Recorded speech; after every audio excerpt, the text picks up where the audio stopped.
advanced mentors, expert guidance, and acceleration programs, these ideas will move from paper to prototype to market.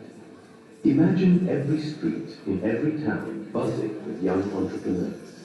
Imagine families proud not just of their children's degrees, but of the businesses they've built.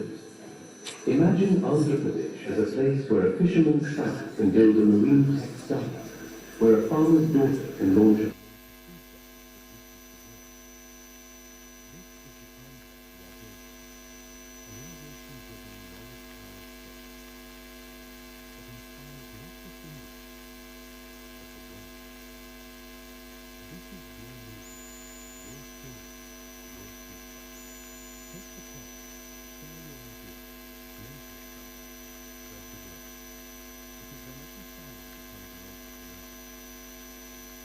is a hub of innovation, and every dream gets a chance to fly. We will make history together. Avishkarana Andhra. Let's ignite innovation. Let's build the future. And together, we shape Swarnandhra 2047.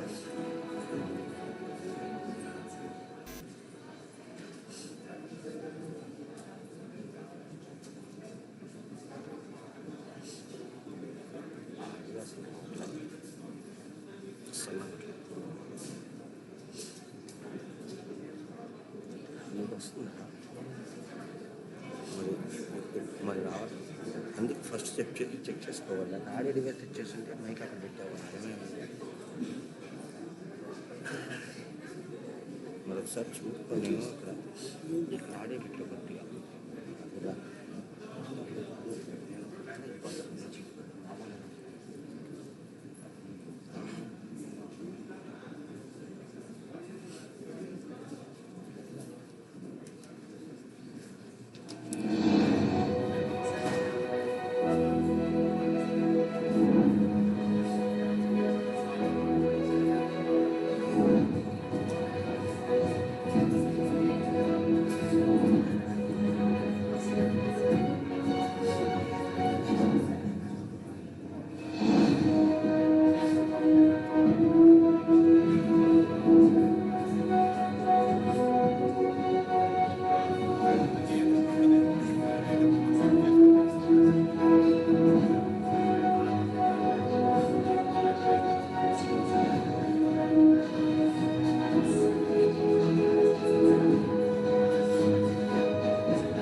వస్తున్నాను.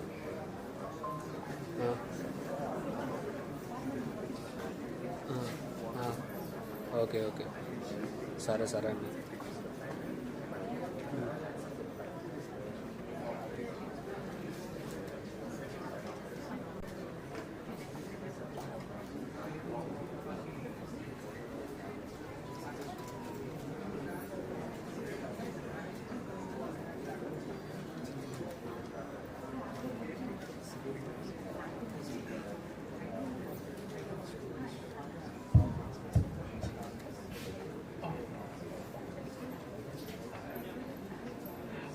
Good afternoon, ladies and gentlemen. A very warm welcome to all founders, innovators, investors, policymakers, and ecosystem partners joining us today at the Andhra Pradesh Startup and Innovation Summit 2025, hosted here at the Ratan Tata Innovation Hub, Amaravati.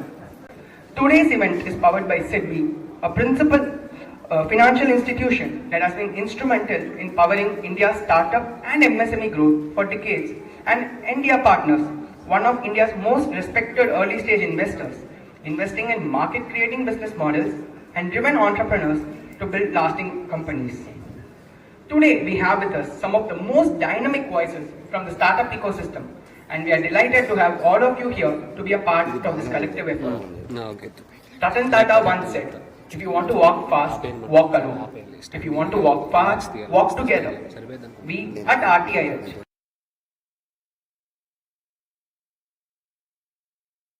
innovation ecosystem in Andhra Pradesh. It is with great pleasure and honor I welcome our dignitaries who will be shaping today's conversations. Ms. Dhatri Reddy, IAS, CEO of the Ratan Tata Innovation Hub and Andhra Pradesh Innovation Society. Shri PVSL Narayana, General Manager at Mr. Satish Andhra, Managing Partner at India Partners, and Mr. Anvesh Ramineni, Venture Partner at India Partners. We are also delighted to have with us three exceptional founders whose journey reflects the innovation strengths emerging from Andhra Pradesh. Mr. Pavan Kosaraju, founder of Aqua Exchange, Mr. Ritish Reddy, co-founder of Zluri, and Mr. Amar Srivastavya, co-founder of Blue Jay Aerospace. Ladies and gentlemen, please put your hands together as we welcome our dignitaries and esteemed guests for the day.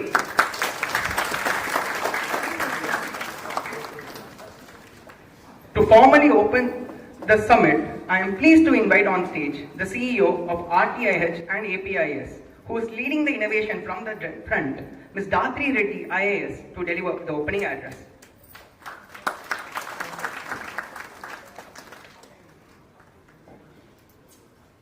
A very good evening, everyone. Once again, super happy to see the entire RTIH hall filled. This is the crowd we've had here now. That really sets the tone and the energy of this place. Today is genuinely special, and I really mean it because I've been super excited for the last 2 weeks since I spoke to Satish sir and we decided to do the event. That is because for any state or for any innovation ecosystem to take off, it requires three things, right? One is the right examples, the right enablers, and the dreamers. And today we could get all three of you in one room, and that as the head of RTI, that makes me extremely happy. And when we talk about examples or the right kind of dream or the kind of role models that you set for yourself, that I feel is the most important thing. The pitch deck or the first hire that you do or the product you're building, all of them will come. But the first step definitely has to be the dream that you set for yourself and the kind of aspiration you have to start your journey.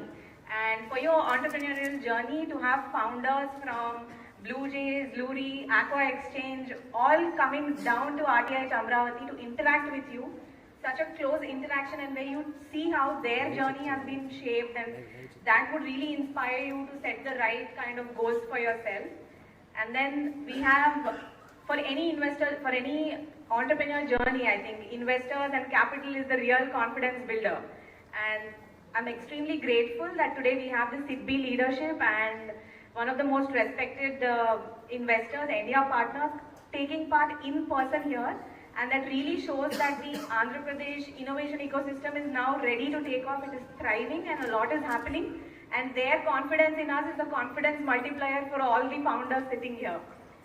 So RTIH, through its hub and spoke network, We want to be the enablers, but the government alone cannot pull it off.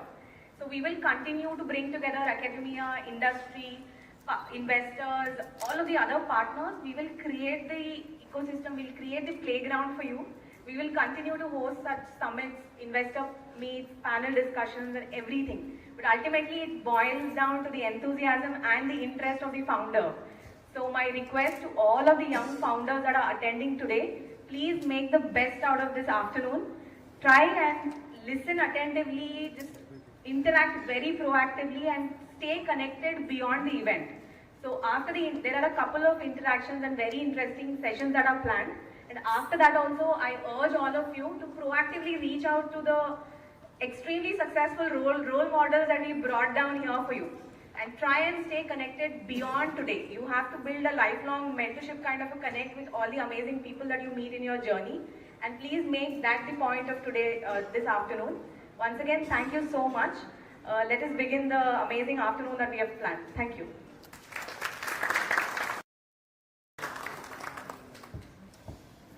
Thank you, ma'am, for that inspiring articulation of Andhra's mission to be in the forefront of innovation. We now move to a very special address from a national institution that has been instrumental in supporting India's early stage ecosystem. To share insights on the fund of funds and other opportunities, please join me in welcoming Shri PVSL Narayana, General Manager at Citi.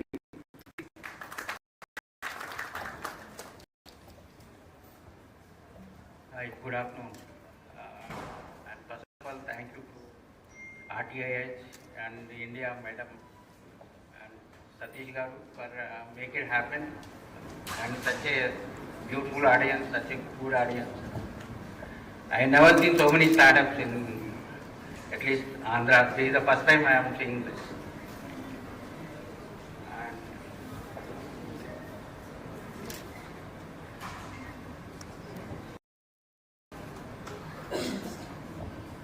PPT is ready?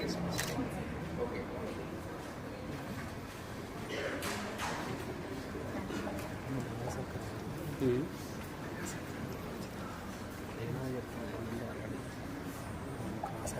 Yeah, I am from SIDBI actually. SIDBI is a principal financial institution for promotion, development and financing of micro, small and medium enterprises in India, and we were set up by an Act of Parliament in the year 1990, and we do different kind of activities. Initially our role was like a refinancing institution for various banks, NBFCs, and we do play the same role now also. But apart from that, we have branched out to lending directly to MSMEs. There are around 160 branches all over India.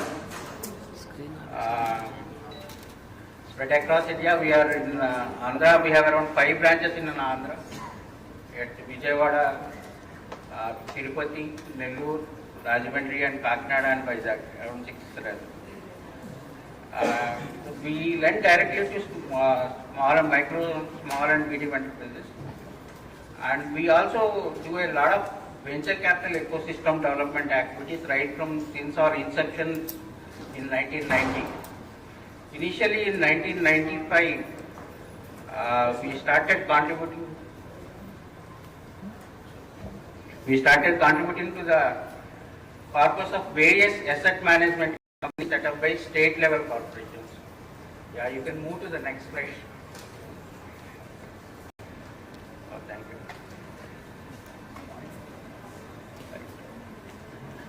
This is what is around 160 branches and 17 ROs, and we operate through various institutions like NBFCs and banks, and we reach to around 76 lakh MSCs so far through refinance through various institutions, and we lend priority sector shortfall of various banks to these MSMEs at a pretty cheaper rate. And we are the pioneer in nurturing the microfinance sector in India, and we take that role very seriously. And we also invest in equity of the microfinance institutions, mostly smaller microfinance institutions. And we have set up a a lot of digital platforms like trade receivables, engine, and GST Sahai. And we have a lot of subsidiaries and associates which cater to, one is Credit Guarantee Trust for Industries, which guarantees the loans given by banks to the MSMEs, mostly micro and small enterprises, not medium enterprises. So basically we have a large outreach and we play a big part in the innovation ecosystem, and we do a lot of ecosystem building. This is the port, basically about our financials. We have around 38,000 crore of income, around 4,800 crore of profits, and our loan book is around 5 lakh crore. This is the direct finance business we do. We do a lot of co-lending also through NBFCs, and we do some missing middle segment financing through partnership with small micro NBFCs, smaller NBFCs, and we do direct assignment. TREDS is the trade receivable engine. That's promoted by us. And this is the CGTMC we have already discussed. And these are the other institutions that we have set up in the process. SIDBI Venture Capital Limited is one of the institutions which manages the AFs. They have around 11 funds, manage around 11 funds. Some of their companies include BuildDesk and Manthan Ecosystems and all. This is Receivable Exchange of India, which is the TREDS platform. And Mudra is the loans we give for very small enterprises. And that is the rating agency, Accurate Rating Agency. And PSB loan in 59 minutes is a platform that we have promoted. So anybody can go into this platform and apply to a loan to any bank in India for any kind of assistance. The process itself takes less than an hour, so that's how it is named as 59 minutes. And this is the Indian startup ecosystem. We are the third largest globally. Around 2 lakh, nearly 2 lakh startups are registered with GPIT under different sectors. That's the sectoral diversity we gain. And so far India is in around 120 plus unicorns.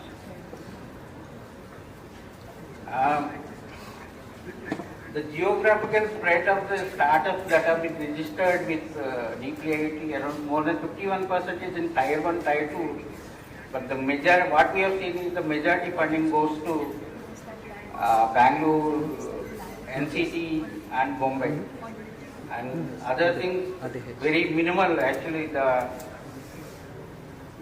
funding goes to the other universities is very, very limited. That we will discuss later actually. As we go forward, we will see how much has really got. And the Startup Initiative of Government of India has created around 17 lakh jobs so far. And there are around 1,200 plus incubators in India. And more incubators are coming in place with being set up under Atal Innovation Mission, Startup India Seed Fund Scheme of DPIT, etc. And these are the major schemes and mission of Government of India. One is Startup India scheme and the other is Seed Fund Scheme of Startup India. And the reforms, and ease of doing business reforms government is taking so that startups can perform well. And these are the two key new initiatives that have been announced recently. One is FFS 2.0, which is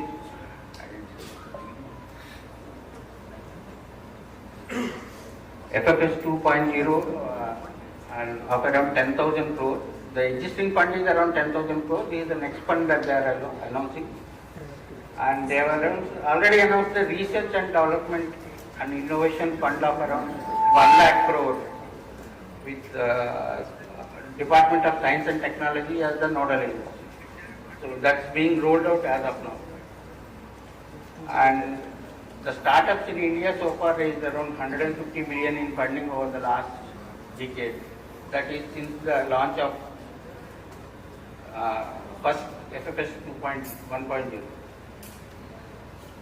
And these are startup initiatives of SIDBI, Since 1995, as I have told you, we have contributed to the equity investment of around to a lot of asset management companies set up by a state level.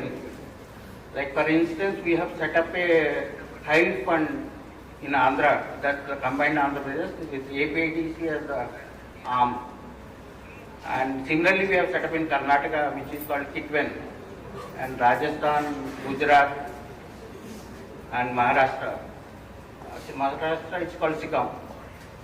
So, what we have seen is they were not so successful ventures all along.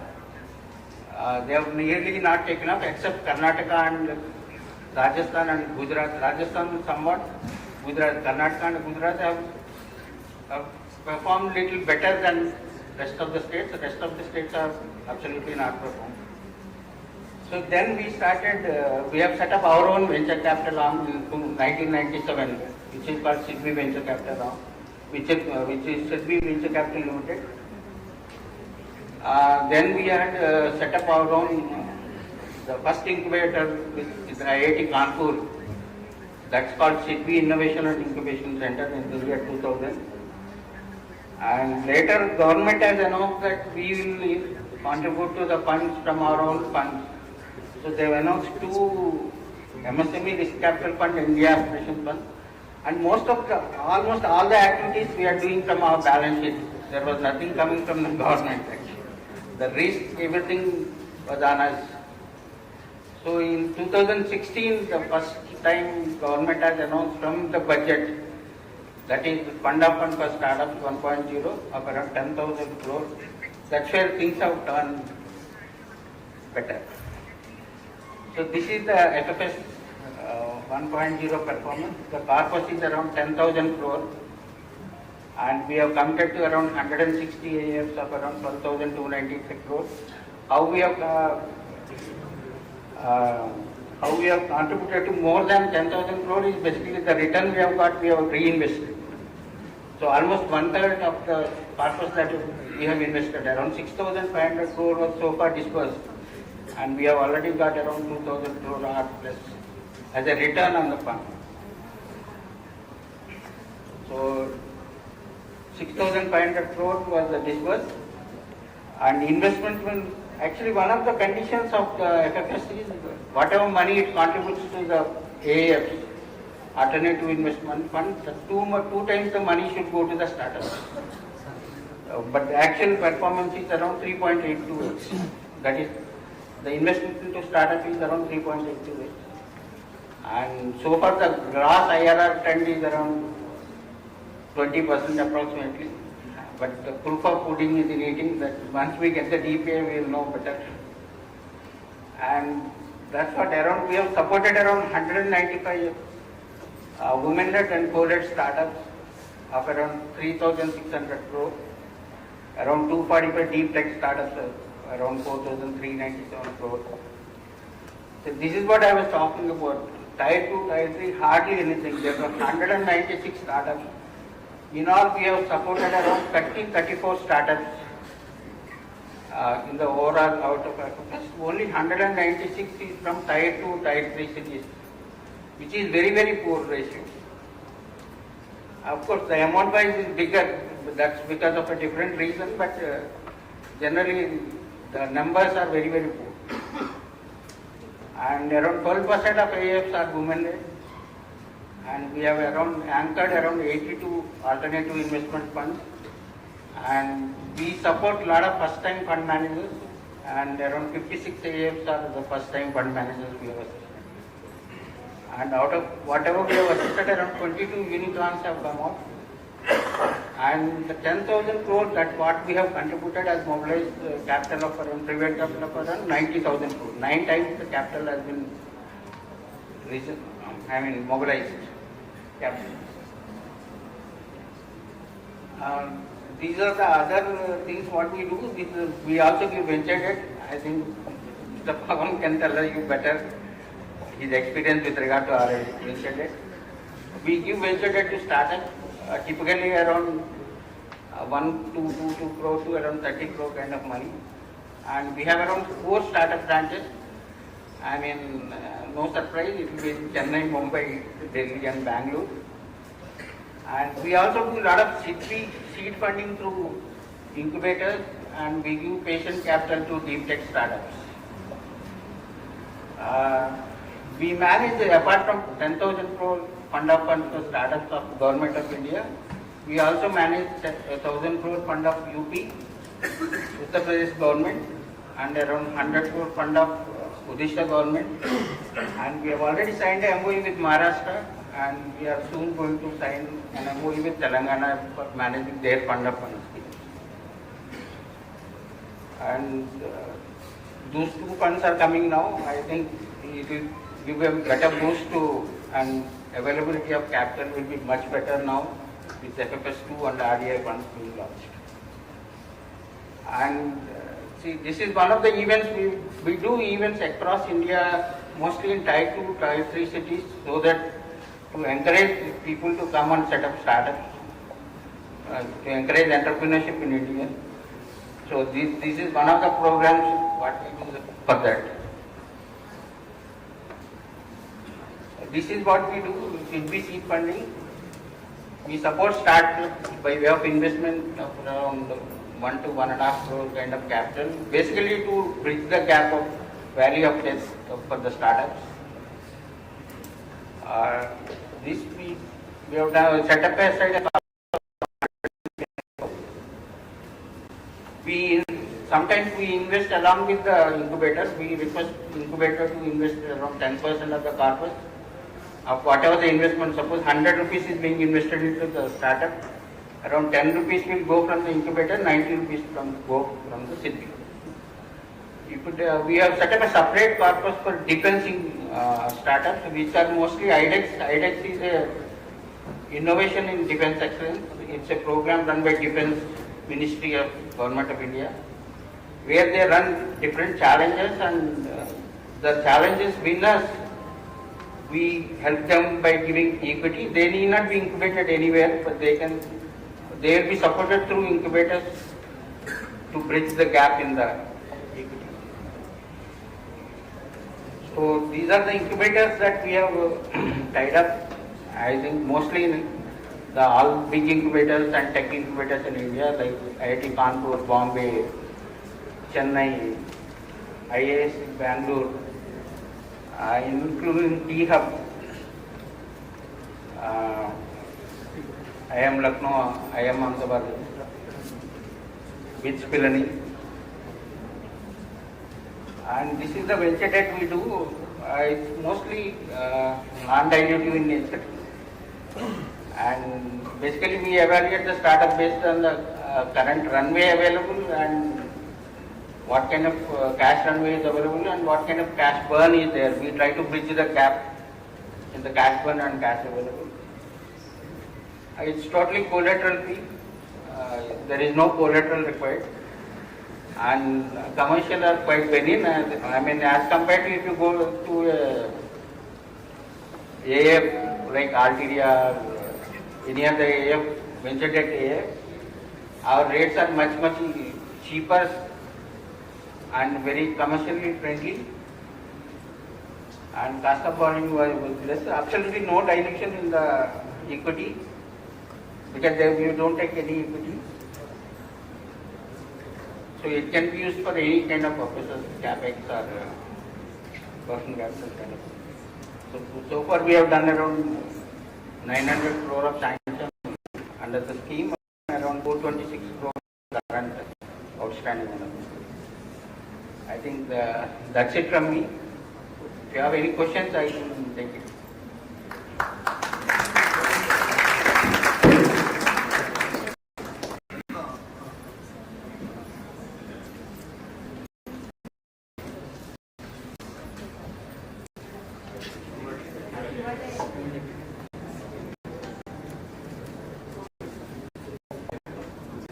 Thank you, sir, for the enlightening address. One of the most powerful ways to energize an ecosystem is by celebrating founders who are building transformative products from us. In this segment, we will hear stories, gain, and technology impact from 3 AP growth startups. Companies that have taken Andhra's talent to the global market and are back here to inspire the next set of founders to share their hard and wisdom so that the next set of founders will journey on new mistakes without repeating the ones they have to endure. Reid Hoffman famously said, "An entrepreneur is someone who jumps off a cliff and builds a plane on the way." I first call upon Mr. Amar Srivastavya of Space. First has built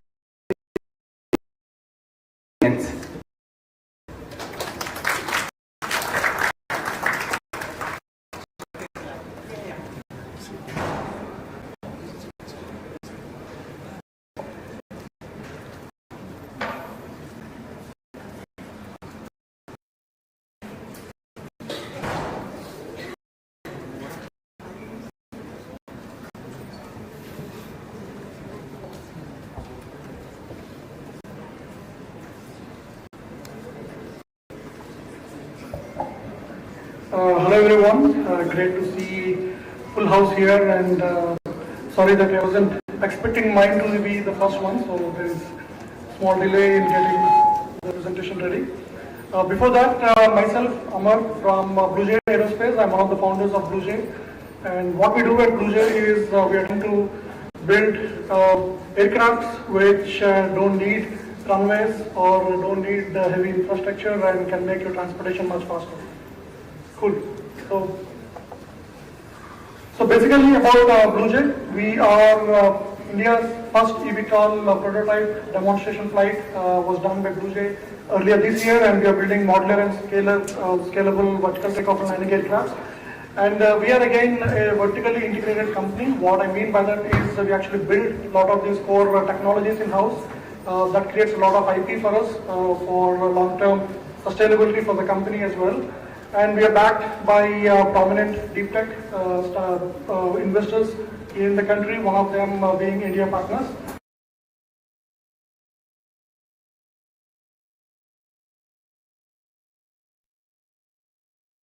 And the images what we see there are not really new for most of us, at least for a lot of us who are living in the cities.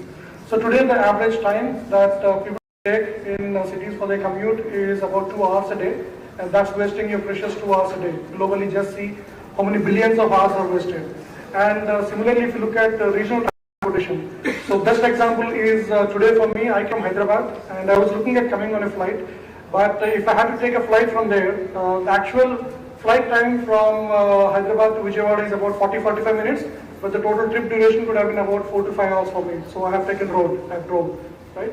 And other alarming thing which is not visible to us on the outside is the amount of loss that India makes through the wastage in logistics. It's about 65 billion. That's about like 1/4 of the total logistics economy itself. And that is what we keep talking about. The logistics economy is about 12% of GDP, and we wanted to make it about 8%. So you can see where that is going. And why is this happening? If we see today, a lot of solutions are on the face of it visible and available in even air transportation. But if you look at the real challenges there, on one end we have very small drones which are very limited to a few use cases with limited payload or range. And on the other end we have large helicopters and airplanes which are really good, proven, reliable, great for the use cases. But if you look at the kind of solutions that we are looking to solve, I mean, the kind of problems that we are looking to solve, these are too complex, these are too expensive, and they are not going to reach every place. So what is the real gap is long-range, heavy payload, VTOL aircraft, which can be used for logistics, air taxis, and even defense applications. And how we are solving it? By redefining the category with dual-use vertical takeoff and landing aircrafts, where we are looking at building like 2 products. Logistics initially, Blue Jay Reach is our logistics VTOL aircraft, which can carry like 100 kgs of payload and which can transport goods to about 250 kilometers on stage. Okay. Which can transport goods and different kind of propulsion systems, where we have a short-range variant and a long-range variant. But the real goal for us is to build all these core technologies to build a 4-passenger VTOL aircraft that can carry passengers up to 500 kilometers. And all of this is built on a core technology stack which we call as Vantis, which I'm going to talk about a little bit as we go further.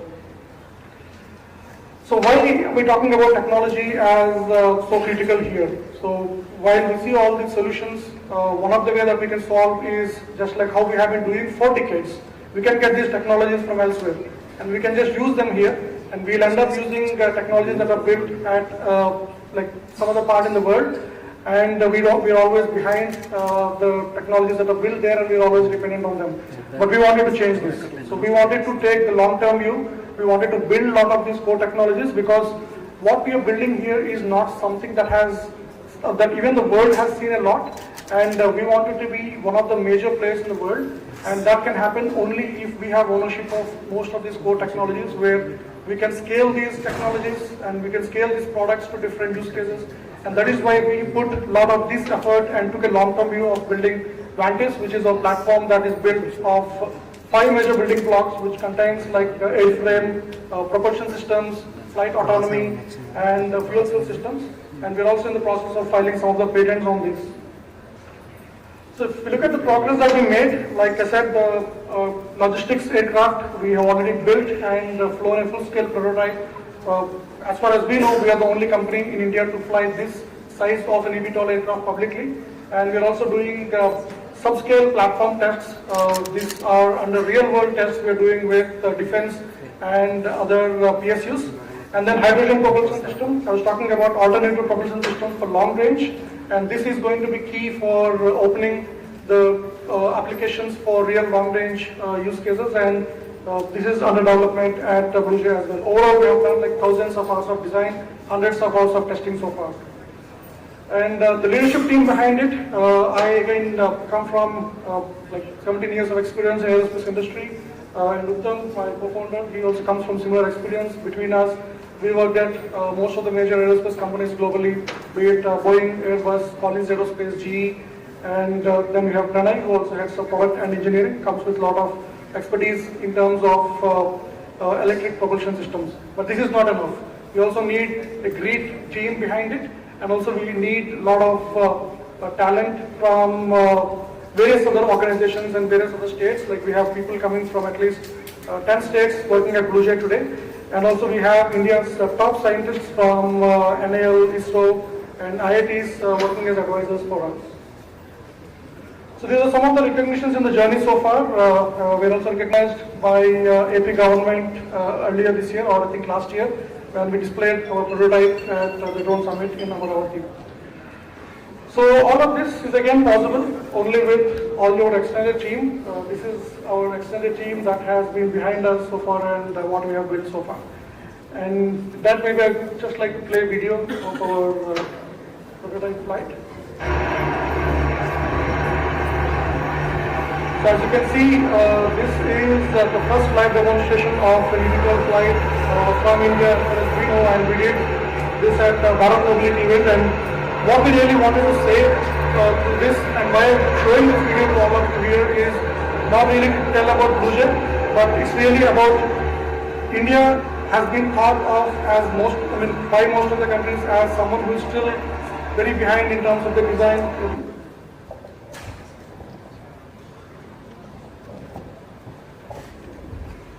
Yeah, so India has been thought of as a country which is still behind in terms of design. They can just do manufacturing of what has been designed by elsewhere. But what we wanted to show here is India is just more than renders. India is more than just drawings. India is actually products, and we can build and we can fly. That is what we wanted to prove from this. Thank you.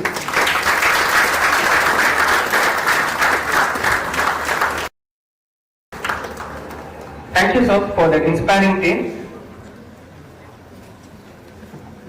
Our next success story is one of identity, visibility, and access. Please join me in welcoming Mr. Ritesh Reddy to narrate his experience of building Zluri.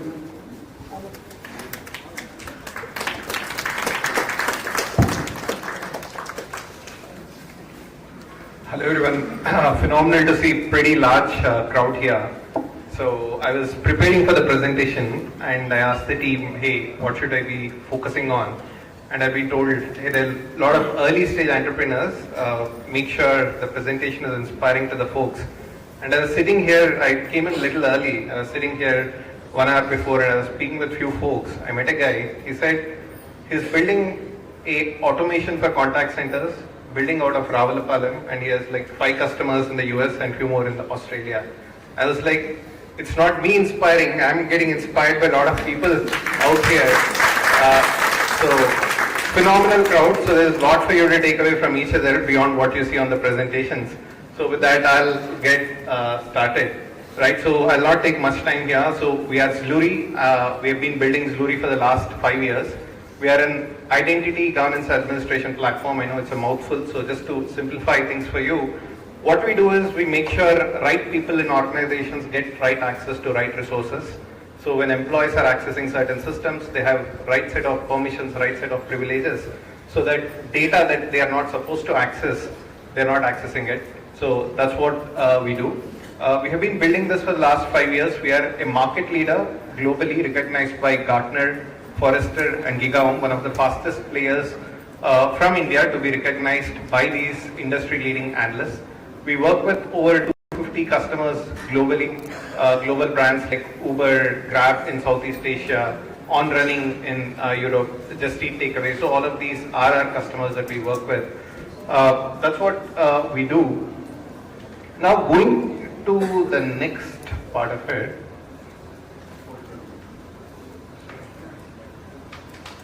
Okay.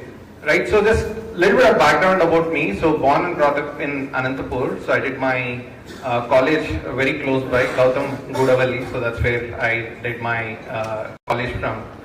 Okay, hi. So a lot of folks from there, looks like it. So then I did my engineering from VIT Vellore and MBA from SP Jain. Right, so I think one of the first questions that came out with some of my interactions is, how did you get along with this idea of building Zluri, right? So how should we be thinking about it? That's one of the questions that came up.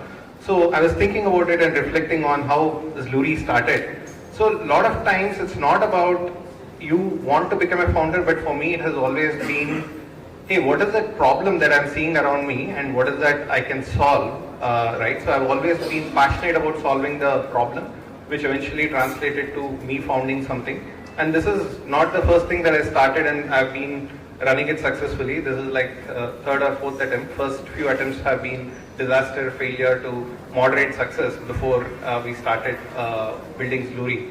That's been the journey. So it's not always the first idea that you pick up, it becomes successful, right? So, and when I look into the journey, I started putting them into different phases, right? So a lot of you are in the early stages of your journey. So there are things need to be done very differently in each of these stages. So the way you think, the way you build, the way you execute, in each of these stages is very, very different. So the first thing which I believe most of you are in is in the idea phase, right? So that's where a lot of you in this group I see thinking about. So when I look at it and I reflect on what are some of the learnings, what are some of the mistakes, what are some of the key challenges we faced, the question, number one question that most of you said is, hey, how do I get my first few customers? I have an idea, I have built a product, I've been behind my laptop sitting 24/7 trying to find customers. How do I find my first customers? Maybe I thought I'll tell our story of how do you go about building, how did we go about building or finding our first set of customers, right? So we belong to this very niche category, identity security. We don't find many of them out here. So what we started doing is, initially when we identified the problem statement during COVID, we started writing about this problem statement, writing about the solutions for the space that we are operating in publicly on our blogs. Every day we used to publish, right? So over a period of time, people started discovering us on Google, discovering us on a lot of these search platforms and used to come to us, and we started having those conversations with them saying, hey, here is the problem statement, this is how we are trying to solve it, are you facing that problem statement? And then we started searching out for these keywords, say you are building a VTOL or you are building any other category. We used to start looking at Google, who is looking at this problem statement, who are the people who are searching for this problem statement. And interestingly, for our category, we found that there is a lot of search that's happening out of Israel, right? So out of nowhere, Israel, people were searching for our category called SaaS management back then, or identity security. So they were searching for this category. And when we double clicked on that, we realized that there are other players in this space who are born out of Israel and they have educated the market. So then we said, hey, Israel is very small. There are like hardly 100 square kilometers and there are like 5,000 companies out there. Let's reach out to them and see what is the problem that they are facing. And we started reaching out, and interestingly, people started responding to that, right? Because they've gone through the problem, they're searching for solutions for that. And initial set of customers, at least 10-15 customers that we signed up with, have been from Israel, right? So you need to find a narrow market where you are building certain product, and you find that narrow market and go after that and identify how do you pitch, how do you position, how do you market your product. I think that's something that worked really well for us. In the process, some of the mistakes that we made is we were extremely focused on selling, right? So sell the product.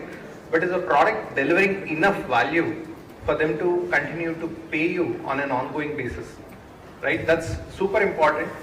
And all of us, at least the category in which we sell, it's a SaaS model, right? Subscription as a service. So what it means is the product needs to continue to deliver value on an ongoing basis.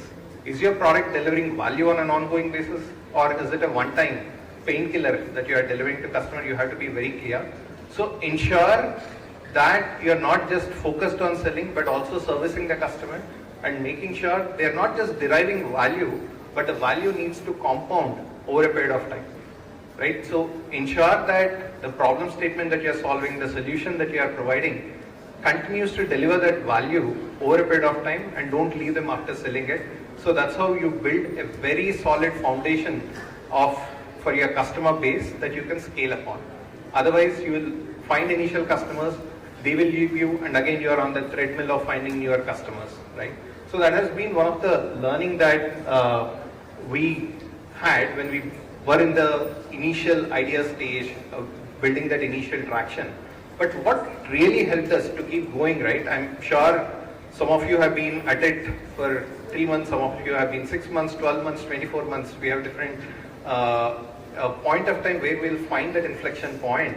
But what kept us going is that constant conversations, iterating and amplifying the solution that you are building, right? Today, in hindsight, when I look back, the problem statement that we started was very tiny in hindsight compared to what we are building. And the evolution for us happened because we've been constantly speaking with the right set of people. It might be customers, it might be prospects, it might be industry analysts, whoever it is, keep having those conversations. Make sure you are continuously validating what you are building, right? A lot of times we might be thinking we are building a great problem statement, but it might be a very tiny market, it might be a very tiny solution, and there may not be a willingness to pay for it, right? So always keep validating the problem statement and the solution that you are building. So, and keep it going, right? As it keeps evolving, you'll start building more and more conviction towards that, and that's what keeps you going. So don't be in silos, don't operate just from behind your desk. Always keep speaking with your prospects, customers, whoever it is who is able to understand the problem statement and help you iterate and improve on top of it, right? So those are some of the learnings that we had from the idea stage based on our learnings. Then comes the scaling stage. May not be super relevant for all of you, but I'll just talk about some of the key pieces that we faced here.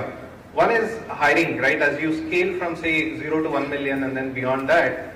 So one of the mistakes that we made was when we were stuck somewhere, we looked outside and said, hey, there is this person and he has worked in extraordinary companies and he will come and solve the problem for me. That never works, right? You need to find your own solution. You need to find the exact problem statement. A lot of times, if you're finding a problem in customer success or sales, the problem may not lie with the person or the problem may not lie with the function. It might be the product issue, right? First, diagnose the problem before you scale up your hiring process across the functions that you're operating, right? The next one is, again, it translates to value. We were working with one of the very large fintech based in India. So after a year, they said, hey, we found great value from your product, but we are terminating the contract. Right? We have derived value. It's not a recurring value that we are delivering when we launched initially. So we had to rapidly scale up other product lines, complementary product lines, and take a larger problem statement and solve for them, which delivers that continuous value. So that is super important. And finally, what you will realize as you start scaling is if you don't focus on the customer, you'll always have that leaky bucket. You're adding X dollars, you're losing X dollars, you're always on that treadmill, right? So that's where if you lay the foundation right in terms of your product market fit with your customer, and a lot of times we will confuse, and there are a lot of definitions for product market fit. One simple way is remove the product from the customer, and if the customer is happily operating for the next 2 months, 3 months, whatever time frame it is, without coming back to you, then there is no product market fit.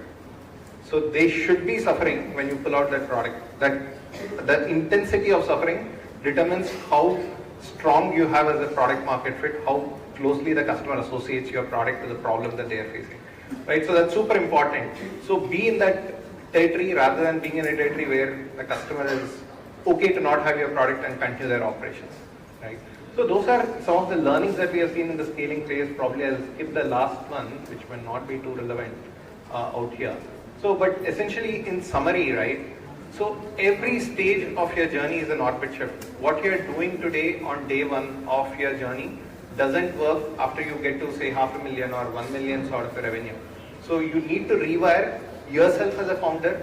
You need to rewire your organization and shape it up very, very differently.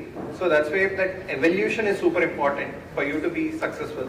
And a lot of folks that I met in the morning were coming from campuses, right? So you are trying to start right out of college.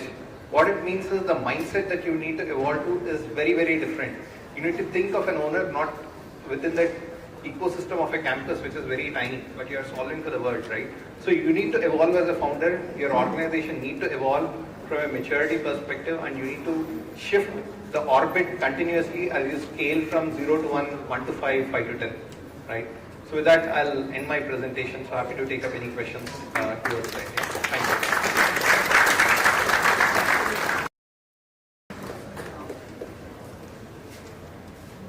Thank you, Ritesh, for those inspiring reflections and learnings.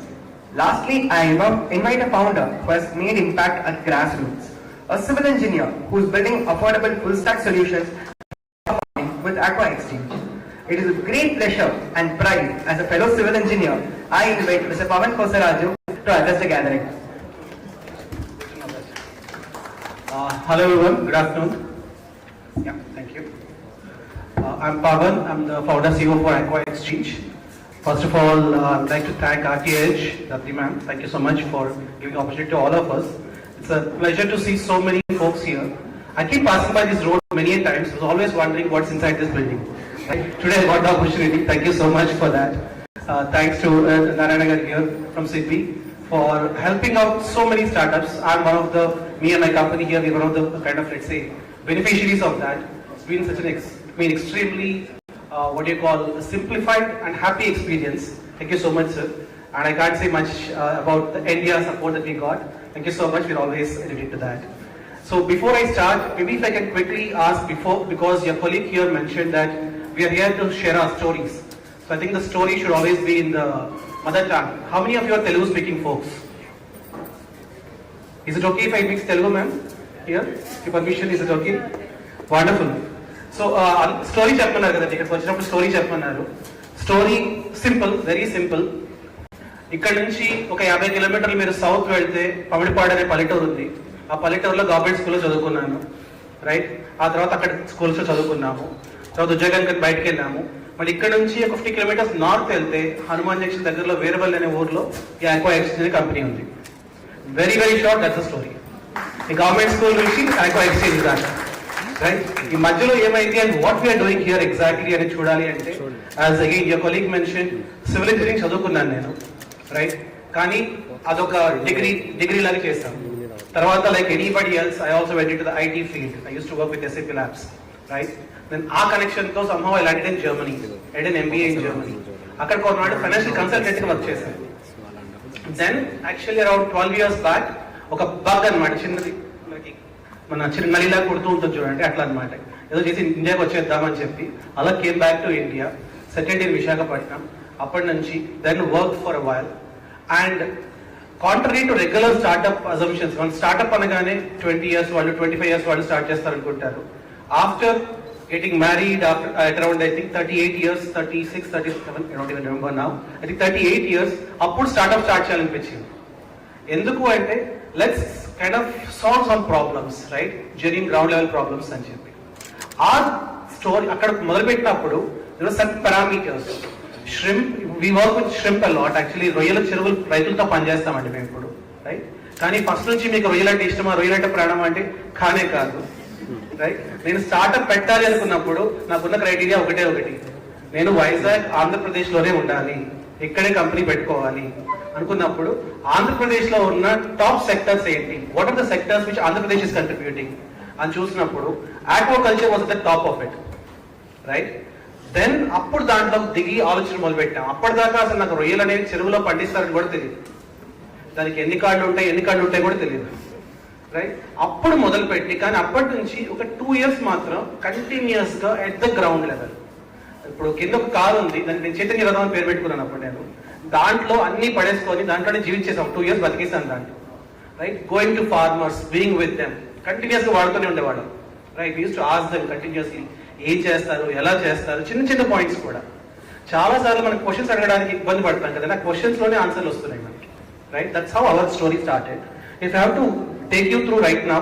ఈ రోజు ఏం చేస్తున్నాము అంటే ఆంధ్రప్రదేశ్లో ఒక 70,000 ఎకరాల్లో technology solutions అంటే IoT devices అన్ని కూడా ఒక కంపెనీలో తయారు చేసి, నేను చెప్పినట్టు హనుమాన్ జంక్షన్ దగ్గర కంపెనీలో తయారు చేసి we're installing in the farms. మరి డివైజెస్ ఏం చేస్తాయి అంటే ఈ ఫార్మర్స్ కి కొన్ని పెయిన్ పాయింట్స్ ఉంటాయి, ప్రాబ్లమ్స్ ఉంటాయి అనమాట.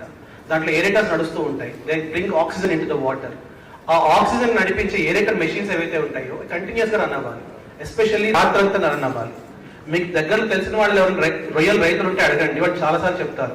రొయ్య కౌంట్ లో ఉన్నప్పుడు మేము రాత్రంతా అక్కడే నిద్రపోతాము, అక్కడే పడుకుంటారు కూడా. వాళ్ళు ఇల్లు వాకిలు అన్ని అక్కడే పడుకుంటారు. ఎందుకు పడుకుంటారు అంటే ఏరేటర్ అనేది ఆగిపోతే ఒక 10 నుంచి 15 లక్షలు నష్టపోతారు వాళ్ళు, రైట్. సో దానికి మనం ఏం చేసామంటే సింపుల్ మెషిన్ లాగా తయారు చేసి ఆ ఏరేటర్ ఎప్పుడైతే ఆగిపోతుందో అప్పుడు రైతుకి ఫోన్ చేసేలాగా విత్ ఇన్ 10 minutes వెయిట్ చేస్తుంది, లేకపోతే ఫోన్ చేస్తుంది అనమాట. That simple solution, right. ఎవరిచ్చారు ఈ సొల్యూషన్, ఎవరిచ్చారు అంటే గాల్లో చూడపడలేదు, రైతులతో మాట్లాడుతుంటే రైతులు చెప్పారు, మీరు ఏయో చేయడం ఎందుకు, మాకు జస్ట్ అక్కడ ఆగిపోతే ఫోన్ వచ్చేలా చేయండి, పెద్ద కష్టపడక్కర్లేదు. Farmer game it. And when we open our facility, మేము మా ఫ్యాక్టరీ ఓపెన్ చేసినప్పుడు ఆ రైతుతోనే మేము రిబన్ కట్ చేయించాం, రైట్. ఎందుకంటే ఆయన వల్లే మా కంపెనీ అంతా నిలబడింది, రైట్. సో ఇట్లా, so when we have to look at problems, right, most of the times the users give us solutions, we have to just listen to it. మనం వింటే సరిపోతుంది కదా. సో అది చేస్తున్నాం. ఇప్పుడు ఈ రోజున ఇండియాలో ఒక 25% ఆఫ్ ఆల్ ష్రింప్ ఫార్మ్స్ మేము ఆటోమేటెడ్ అండి, మనం ఆటోమేట్ చేసాం వాటిని ఇక్కడ నుంచి.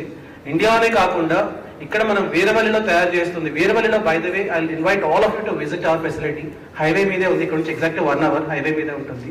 మీరు వస్తే కనుక మనతో పాటు పనిచేసే కొలీగ్స్ అందరూ కూడా, అందరూ చుట్టుపక్కల ఉన్న లైక్ సే ఫీమేల్ కొలీగ్స్ చాలా మంది ఉన్నారు. అందరూ కూడా 10th class 12th class వరకు ఇంటర్మీడియట్ వరకు చదువుకున్న వాళ్ళు ఉన్నారు. బట్ ఎంత చక్కటి ప్రొడక్ట్స్ తయారు చేస్తున్నారంటే ఈ రోజు ఆ products we're exporting to Ecuador, Saudi Arabia and Madagascar. ఇక్కడ మన పల్లెటూరులో మన దగ్గర తయారైన products, right. Because the problem is the same. Again that's one more point we can think about there also, right. ఇవి ఎలా పనిచేస్తాయి, ఏం చేస్తాయి అంటే ఇట్స్ వన్ ఇంటెలిజెంట్ ప్లాట్ఫామ్ అంటాం. ఇవన్నీ మనం వర్డ్స్ పక్కన పెట్టేస్తే రైతుకి ఆయన పంట ప్రాఫిటబుల్ గా పండించుకోవడానికి, I'm using the word very clearly, profitable. Productivity is only one part of it, profitability is the most important thing. నేను పండిస్తే నాకు డబ్బులు రావాలి. మనందరం ఉద్యోగం చేస్తున్నాం దేనికోసం, బికాస్ మన ఇల్లు గడవాలి, మనకు డబ్బులు రావాలి. రైతుకి అంతే కదా. సో ప్రాఫిటబుల్ గా పనిచేయడానికి ఏమేమి సొల్యూషన్స్ కావాలో అవన్నీ మేము take care of it. Right from farming problems, అంటే చెరువులో ఉండే చెరువు ప్రాబ్లమ్స్ దగ్గర నుంచి, ఆ రొయ్య హెల్త్ తెలుసుకునే దగ్గర నుంచి, మన ప్రొడక్టివిటీ పెంచుకోవడం దగ్గర నుంచి, అది అమ్మడానికి కూడా అవసరమైన సొల్యూషన్స్ అంటే ట్రేసబిలిటీ దగ్గర నుంచి సస్టైనబిలిటీ దాకా అనమాట. Because end customer is asking for it. ఆ కస్టమర్ ఏ అడుగుతున్నాడో రైతు ఇవ్వగలిగేలాగా మేము సొల్యూషన్స్ తయారు చేస్తాం.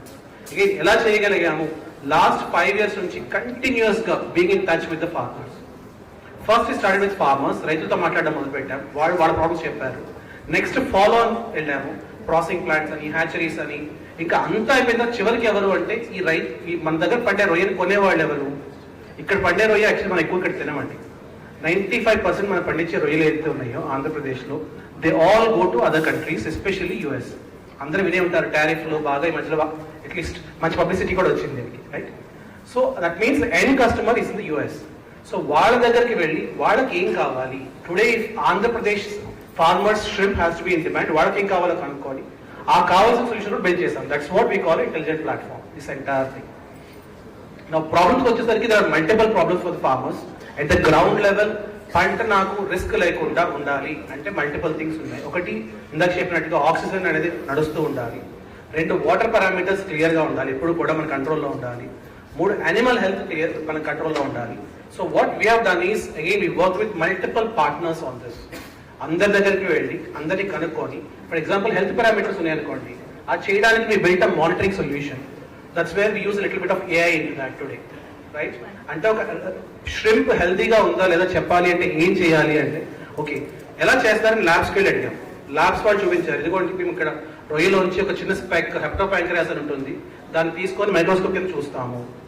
మరి స్కేల్ ఎందుకు చేయలేకపోతున్నారు అంటే, ఆ చూసిన మైక్రోస్కోపిక్ ఇమేజ్ ఏదైతే ఉందో దాన్ని ఒక్కొక్క ల్యాబ్ టెక్నీషియన్ ఒక్కొక్కలాగా చూస్తున్నారు, రిజల్ట్స్ వేరేగా వస్తున్నాయి. So what we have done then, we built a solution to bring all those images together and to analyze it with AI models. Now is scalable అయ్యింది, reliability కూడా వచ్చింది, అన్ని అనాలిసిస్ ఒకేలా చేయడానికి అవుతుంది అనమాట, అండ్ కాస్ట్ కూడా తగ్గిపోయింది. సో ఇట్లా ప్రతి ఒక్కటి స్మాల్ పాయింట్ తీసుకోవడం, దాన్ని ఎలా సాల్వ్ చేయగలం, వాల్యూ యాడ్ చేయగలం.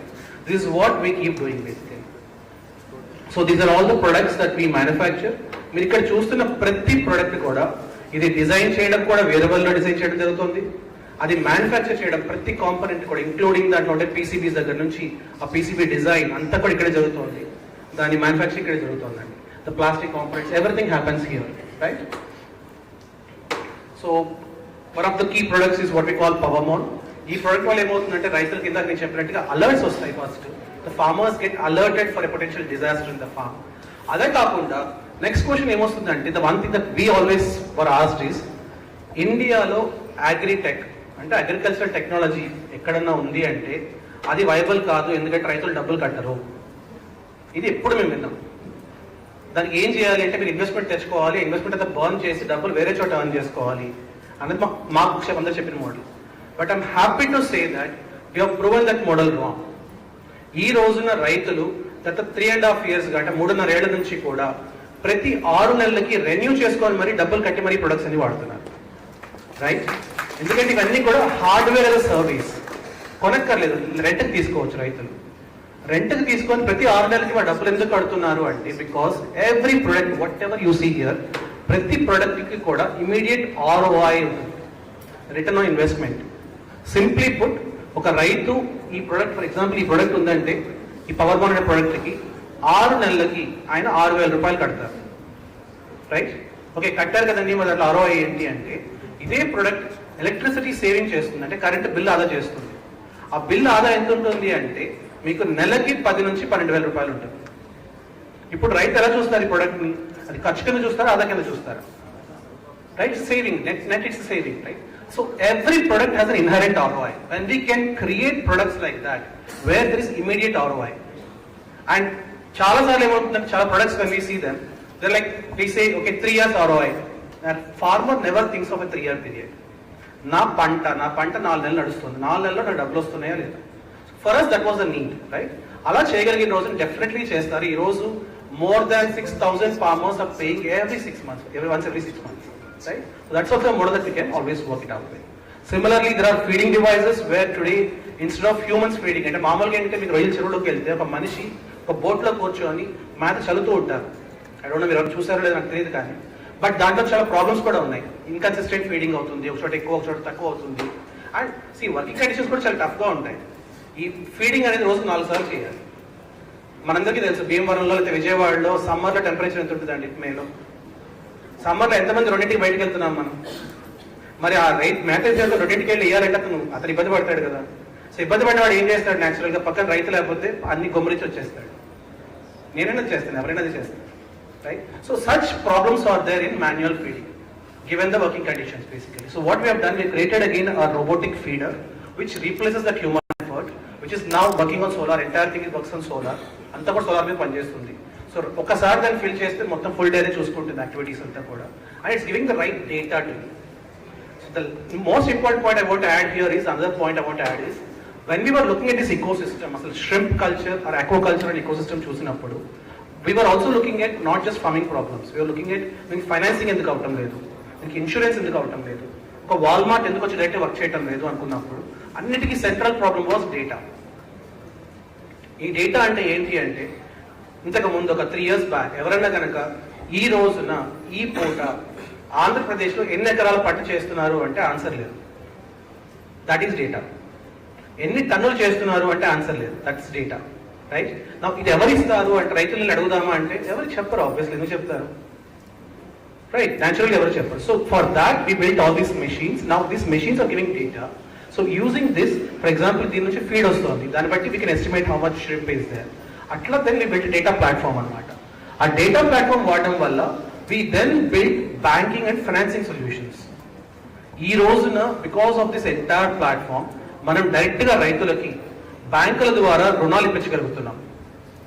పంట రుణాలు ఏముందని అందిస్తున్నారు కదా అంటే, రెగ్యులర్ ఫార్మింగ్ వస్తుందండి. ఆక్వాకల్చర్కి ఎస్పెషల్లీ బికాస్ ది లీజ్ ల్యాండ్స్లో అవుతుంది కాబట్టి, లీజ్డ్ ల్యాండ్స్ అంటే లీజ్ ల్యాండ్స్లో ఫండింగ్ అనేది జరగట్లేదు. దాన్ని ఫస్ట్ టైం తీసుకురాగలిగాం. మొన్నే ఆంధ్రప్రదేశ్ గ్రామీణ బ్యాంక్ కూడా టైఅప్ అయిందండి, రైట్? సో అక్కడ నుంచి కూడా వాళ్ళు కూడా గ్రామీణ బ్యాంక్ వాళ్ళు కూడా రుణాలు ఇస్తున్నారు డైరెక్ట్గా. అట్లాగే the next most important thing, okay, so next most important thing is, ఇవన్నీ అయిపోయిన తర్వాత మీరు ఎవరైనా అడగండి ఒక రైతుని, మీ పంటకి కనుక జబ్బు చేసి పంట పోతే ఇన్సూరెన్స్ వచ్చిందా అని అడగండి. మీకు పంట క్రాప్ ఇన్సూరెన్స్ అని వింటారు చాలా సార్లు, but all that insurance is what we call parametric insurance, అంటే వెదర్ రిలేటెడ్ అనమాట. మీకు పంట పోతే మీకు ఇన్సూరెన్స్ కావాలి అంటే మీరు ఏం ప్రూవ్ చేయాలి అంటే, నాకు తుఫాన్ వచ్చిందా, వరదలు వచ్చాయా, ఇంకోటి ఏమన్నా వచ్చిందా, కరువు వచ్చిందని ప్రూవ్ చేయాలి. Because it's weather related insurance. First time ఏం చేశామంటే, again because of the data platform, last 3 monthsలో మీరు అగైన్ రియల్ రైతు దగ్గర ఉంటే మీకు తెలుస్తుంది, white spot syndrome virus, WSV virus అని వచ్చి చాలా ఘోరంగా పోయాయి చెరువులన్నీ కూడా మన ఆంధ్రాలోని ఇక్కడే, right? For the first time recent మొన్నే మాకు అప్రూవల్ కూడా వచ్చింది. 1 crore rupees ఫార్మర్స్కి ఇన్సూరెన్స్ క్లెయిమ్స్ అప్రూవ్ అయిపోయాయి ఆల్రెడీ. జబ్బు వచ్చుకోవడం వల్ల. నేను పాలసీ చెప్పడం అప్రూవల్స్ చెప్తున్నాను ఇక్కడ, రైట్? ఎందుకంటే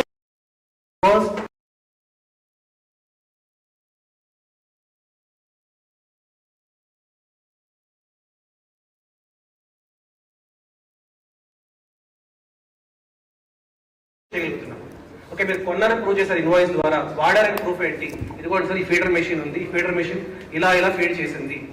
సో ఎప్పుడైతే ఇంత క్లియర్గా ఇవ్వగలుగుతున్నామో we would make insurance possible. The next step is, after all these things are done, the final things is how do we sell it. That's where we actually brought the other people into play. Certification agencies తీసుకొచ్చామండి, వాళ్ళని తీసుకొచ్చాము. తర్వాత final గా Walmart లాంటి వాళ్ళని తీసుకొచ్చి వాళ్ళతో కూడా work చేయించగలుగుతున్నాము. All because there's a proper data. So now if we see, we started at the ground level, farmer తో వర్క్ చేయడం మొదలు పెట్టాము. Farmers found use in the products, so they started using it at scale. ఒక 70,000 acres లో వాడుతున్నారు. ఆ వాడడం వల్ల ఒక మంచి డేటా ప్లాట్ఫామ్ బిల్డ్ అయింది. ఆ బిల్డ్ అయిన ప్లాట్ఫామ్ వాడి ఫైనాన్సింగ్ ఇప్పించగలుగుతున్నాము, ఇన్సూరెన్స్ చేయించగలుగుతున్నాము, అండ్ ఫైనలీ ట్రేసబిలిటీ సొల్యూషన్స్ తీసుకొచ్చి ఫైనల్ డిమాండ్ పెంచగలుగుతున్నాం. దిస్ ఈజ్ అవర్ స్టోరీ అండి. Again from Pamidipadu to Veeravalli. This is very kind. Thank you so much.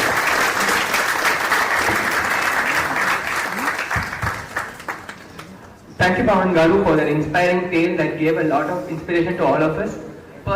Personally to me, for a lot of my career decisions. So with that, we'll be going ahead to a Q&A session where we'll be asking our founders to understand more about the ecosystem. Over to you, sir.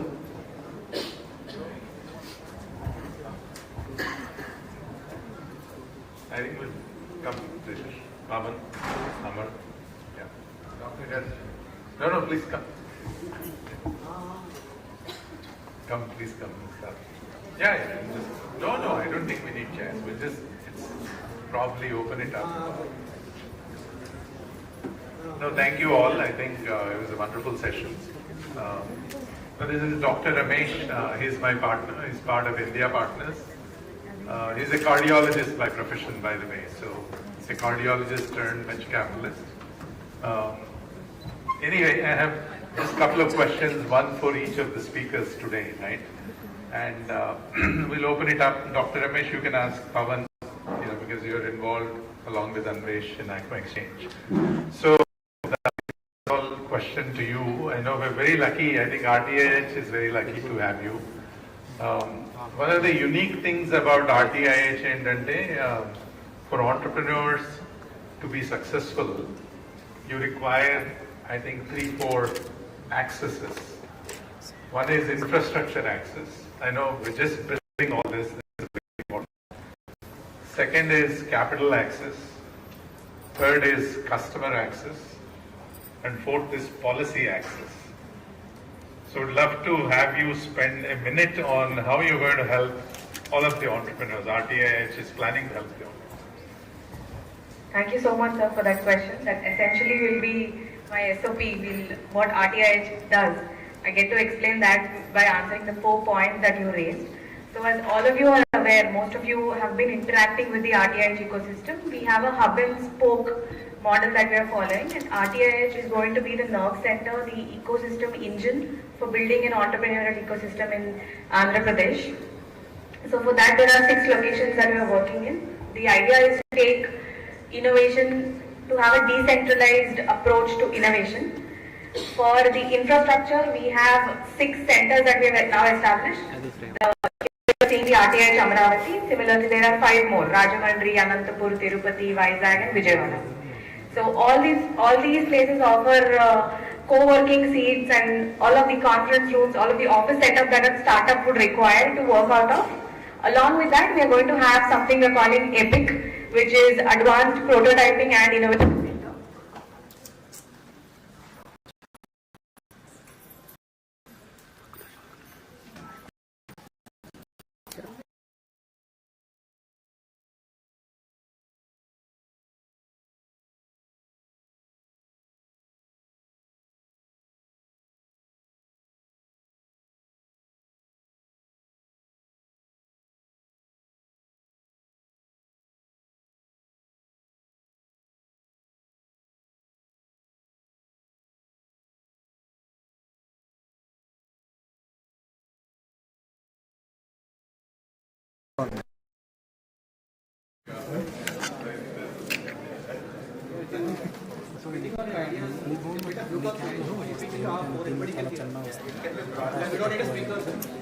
Just build a Bluetooth mesh here.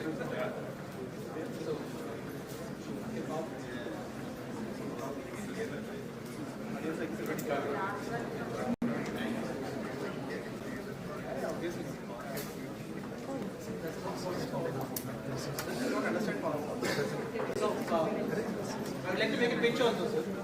This is exactly the reason why our product PowerMon was a hit. India में मात्र power cut होती है, लेकिन power cut आवाज़. So power cut वाले में PowerMon hit actually.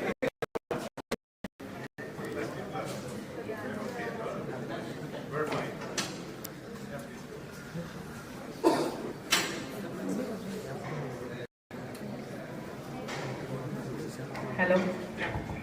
So coming to the infrastructure part. That is still work in progress. That we just saw the electricity. There's still a few struggles with that, but yeah, we're going to have EPIC, which is the Advanced Prototyping and Innovation Center, which will take prototyping as a service and will be available to all the innovators across the state. So on the infrastructure front, we are also interacting with startups to understand what kind of labs that you would be requiring, and based on that, we will be coming up with centers of excellence in our different locations. For example, in Rajahmundry, we see there's a lot of agri-tech and agriculture, food processing related startups that are thriving. So we're going to have our agri-tech center of excellence based out of the Rajahmundry spoke. And when we say center of excellence, we are also going to have a physical infrastructure there in the form of a lab, in the form of equipment that will be useful for startups. We'll also have specialized mentors sector hand-holding you, and maybe in the medium term, slightly also try to purpose of fund that will exclusively be investing in those sectors. So our infrastructure would essentially be the 6 RTIH locations and all of the associated centers of excellence along with the APIC. That will take care of the prototyping part. Now coming to the funding part, the government through its DOs and through the AP Innovation Society has set aside some budget to be given away as grants to different startups. Of course, we are trying to tap into a lot of central government schemes so as to bring it to AP, to tap it through the AP government and then give it to our startups. Similarly, we are also working with reputed organizations like Satish sir is helping us through SIDBI to build an alternative investment fund, which will be given away to an independent asset management company who will then invest through a certain portion of that investment will go to RTI incubated startups or AP based startups. Apart from the government-backed capital, we also are working with a lot of other investors, bringing in angel investors. For example, we have something called Sunrise Connects, through which we try to rope in our diaspora. A lot of them very influential, very prominent diaspora spread across the globe. We try to channelize them through the AP Diaspora Angels Network, through the Sunrise Connects program, and connect them with the relevant startups that they would be investing in the form of seed grants. So that takes care of the funding part. And the incubation part itself, there are a lot of programs we are running, and we're not focusing on any one part of the spectrum. We're covering the whole spectrum. We start with the ideation part, where we run the Spark program, where we validate the ideas, we help startups explore their ideas, and then we begin with the discovery phase. That is something we call the Future Founders program. Then we have Catalyst, our incubation program. Then we do the acceleration program called Velocity Labs. Apart from these programs, we also do cohort-specific programs. Like we are going to come up with a program for women entrepreneurs. Similarly, yesterday we had InnoTribe launch, which is going to take care of the student entrepreneurs of the student entrepreneurial activity in the state. Yeah. Thank you. So I think as an entrepreneur, all you need is a great idea and a good team. I think what RTIH is guaranteeing is that they'll help. It doesn't mean they're going to run it for you, but they'll facilitate it for you. So, మీ దగ్గర మంచి idea ఉండి, if you have a good team, that's what matters. మిగిలినవన్నీ capital, customers, I think them talked about listening to customers, building good teams. I think those are important things. I think it's a very unique model. So hope all of us can make this happen, right?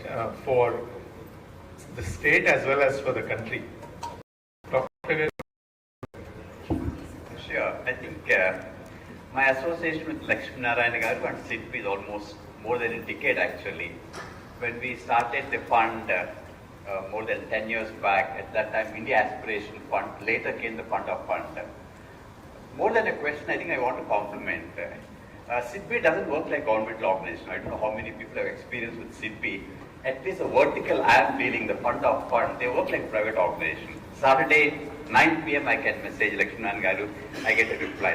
I don't think I have seen any governmental organization not to be the lazy government. Actually, we are 24/7 available in AP, everything WhatsApp government. Absolutely. Fantastic. Now you have a competitor. So really, one of the best organizations. I'm sure with the new Fund of Fund scheme and the RTI scheme, I'm sure there will be association somewhere or other. It's a great opportunity for. I don't think I have any specific question at this time for. No, I don't want to put you on the spot here, but you see a room full of entrepreneurs, and we never know that the most successful company that India would have ever produced could come out of this room, right? So we can never say, never. So we would love your support, and at least the way SIDBI is thinking about supporting. We continue to be associated with startup ecosystem, and in fact, we want to associate with RTI more to do with the seed funding initiative of RTI, and also the setting up of AF, what we were talking about. Let's see what we can do about that. But we will certainly be associated with startup ecosystem. We are happy that so many entrepreneurs are interested in setting up startups. So we will certainly take this forward. Thank you. Thank you. So I'm one of the beneficiaries of the SIDBI initiatives. So ఇందాక doctor Ramesh గారు చెప్పినట్టుగా ఒక చిన్న example చెప్పాలి అంటే, మేము sir ద్వారా scheme approve అయినప్పుడు మొత్తం అంత SIDBI ద్వారా నేను వెళ్ళి సంతకం పెట్టాలి, ఢిల్లీకి వెళ్ళాలి, సంతకం పెట్టాలి, మొత్తం డాక్యుమెంట్ అది సైన్ చేయాలి అని. So it was at I think 12:30కి నాకు అపాయింట్మెంట్ ఉందండి. సో నేను ఫుల్ గవర్నమెంట్ ఆర్గనైజేషన్ సంతకాలకి పిలిచారు అన్నప్పుడు నేను సార్ లాగే hand my own planning entire planning చేసుకున్నాను. 12:20కి 12 o'clock కాల్ చేశాను, నేను దగ్గరలో వచ్చేయమంటారంటే వచ్చేయండి అన్నాను. సరే వెళ్ళాను. వెళ్ళిన తర్వాత ఒక 15-20 మినిట్స్కి పేపర్లు కొంచెం సంతకాలు అయ్యాయి. వాజ్ వెయిటింగ్, అంటే అయిపోయింది ఇంకేదో వెయిట్ చేస్తున్నారు. So within 20 minutes the entire thing was done. I planned for an entire day. I wasted my day unnecessarily because I planned towards the government organization ani. And that's the speed and that's the professionalism with which SIDBI is working. So thank you so much for that experience. I did not expect that, but I was really pleasantly surprised by that. Thank you so much. So how many in this audience are software entrepreneurs? Please raise your hands. Software, AI. That's a good number, a very good number. So I think my question is for Ritish. You've seen 3 companies, right? So 3 different companies here. One deep tech company, Ama, who's building Blue Jay Aerospace. If you see, they're building from India for India to begin with, and maybe they'll go regional and potentially at a later date global. So first target the India market, other regional markets, or other global. I think if you look at Zluri is global from kind of day one. Less of India, I think they'll sell a little bit in India, but majority of the sales come from overseas, like North America. And then you look at Aqua Exchange, Aqua Exchange started predominantly local and then now they're kind of going global. So Ritish, the question I have for you is, what's your advice to entrepreneurs when they're building a software company, and also today in the age of AI disruption, how do they plan their journey as a software company that is targeting kind of global markets? I think there were a lot of barriers to entry, right? When you're building software in the past, the geography that you're operating from, the kind of access to tooling that you have, there are a lot of barriers that we had in the past.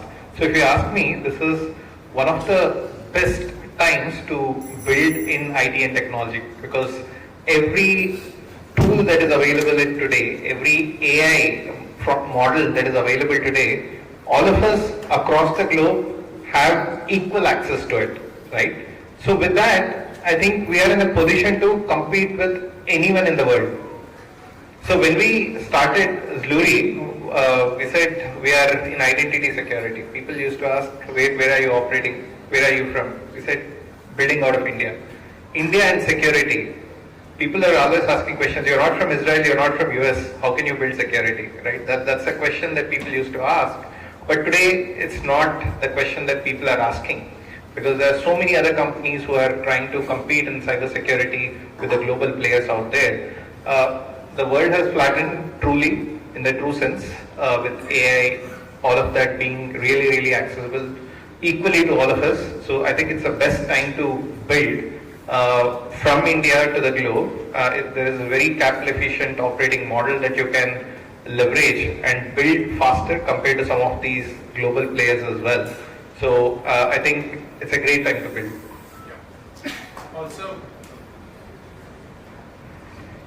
Also one of the things, the number of people required to build companies now, it's shrinking.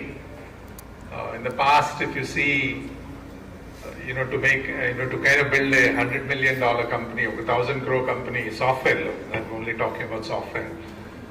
In US, if you have to build it, you need 100 people in the team.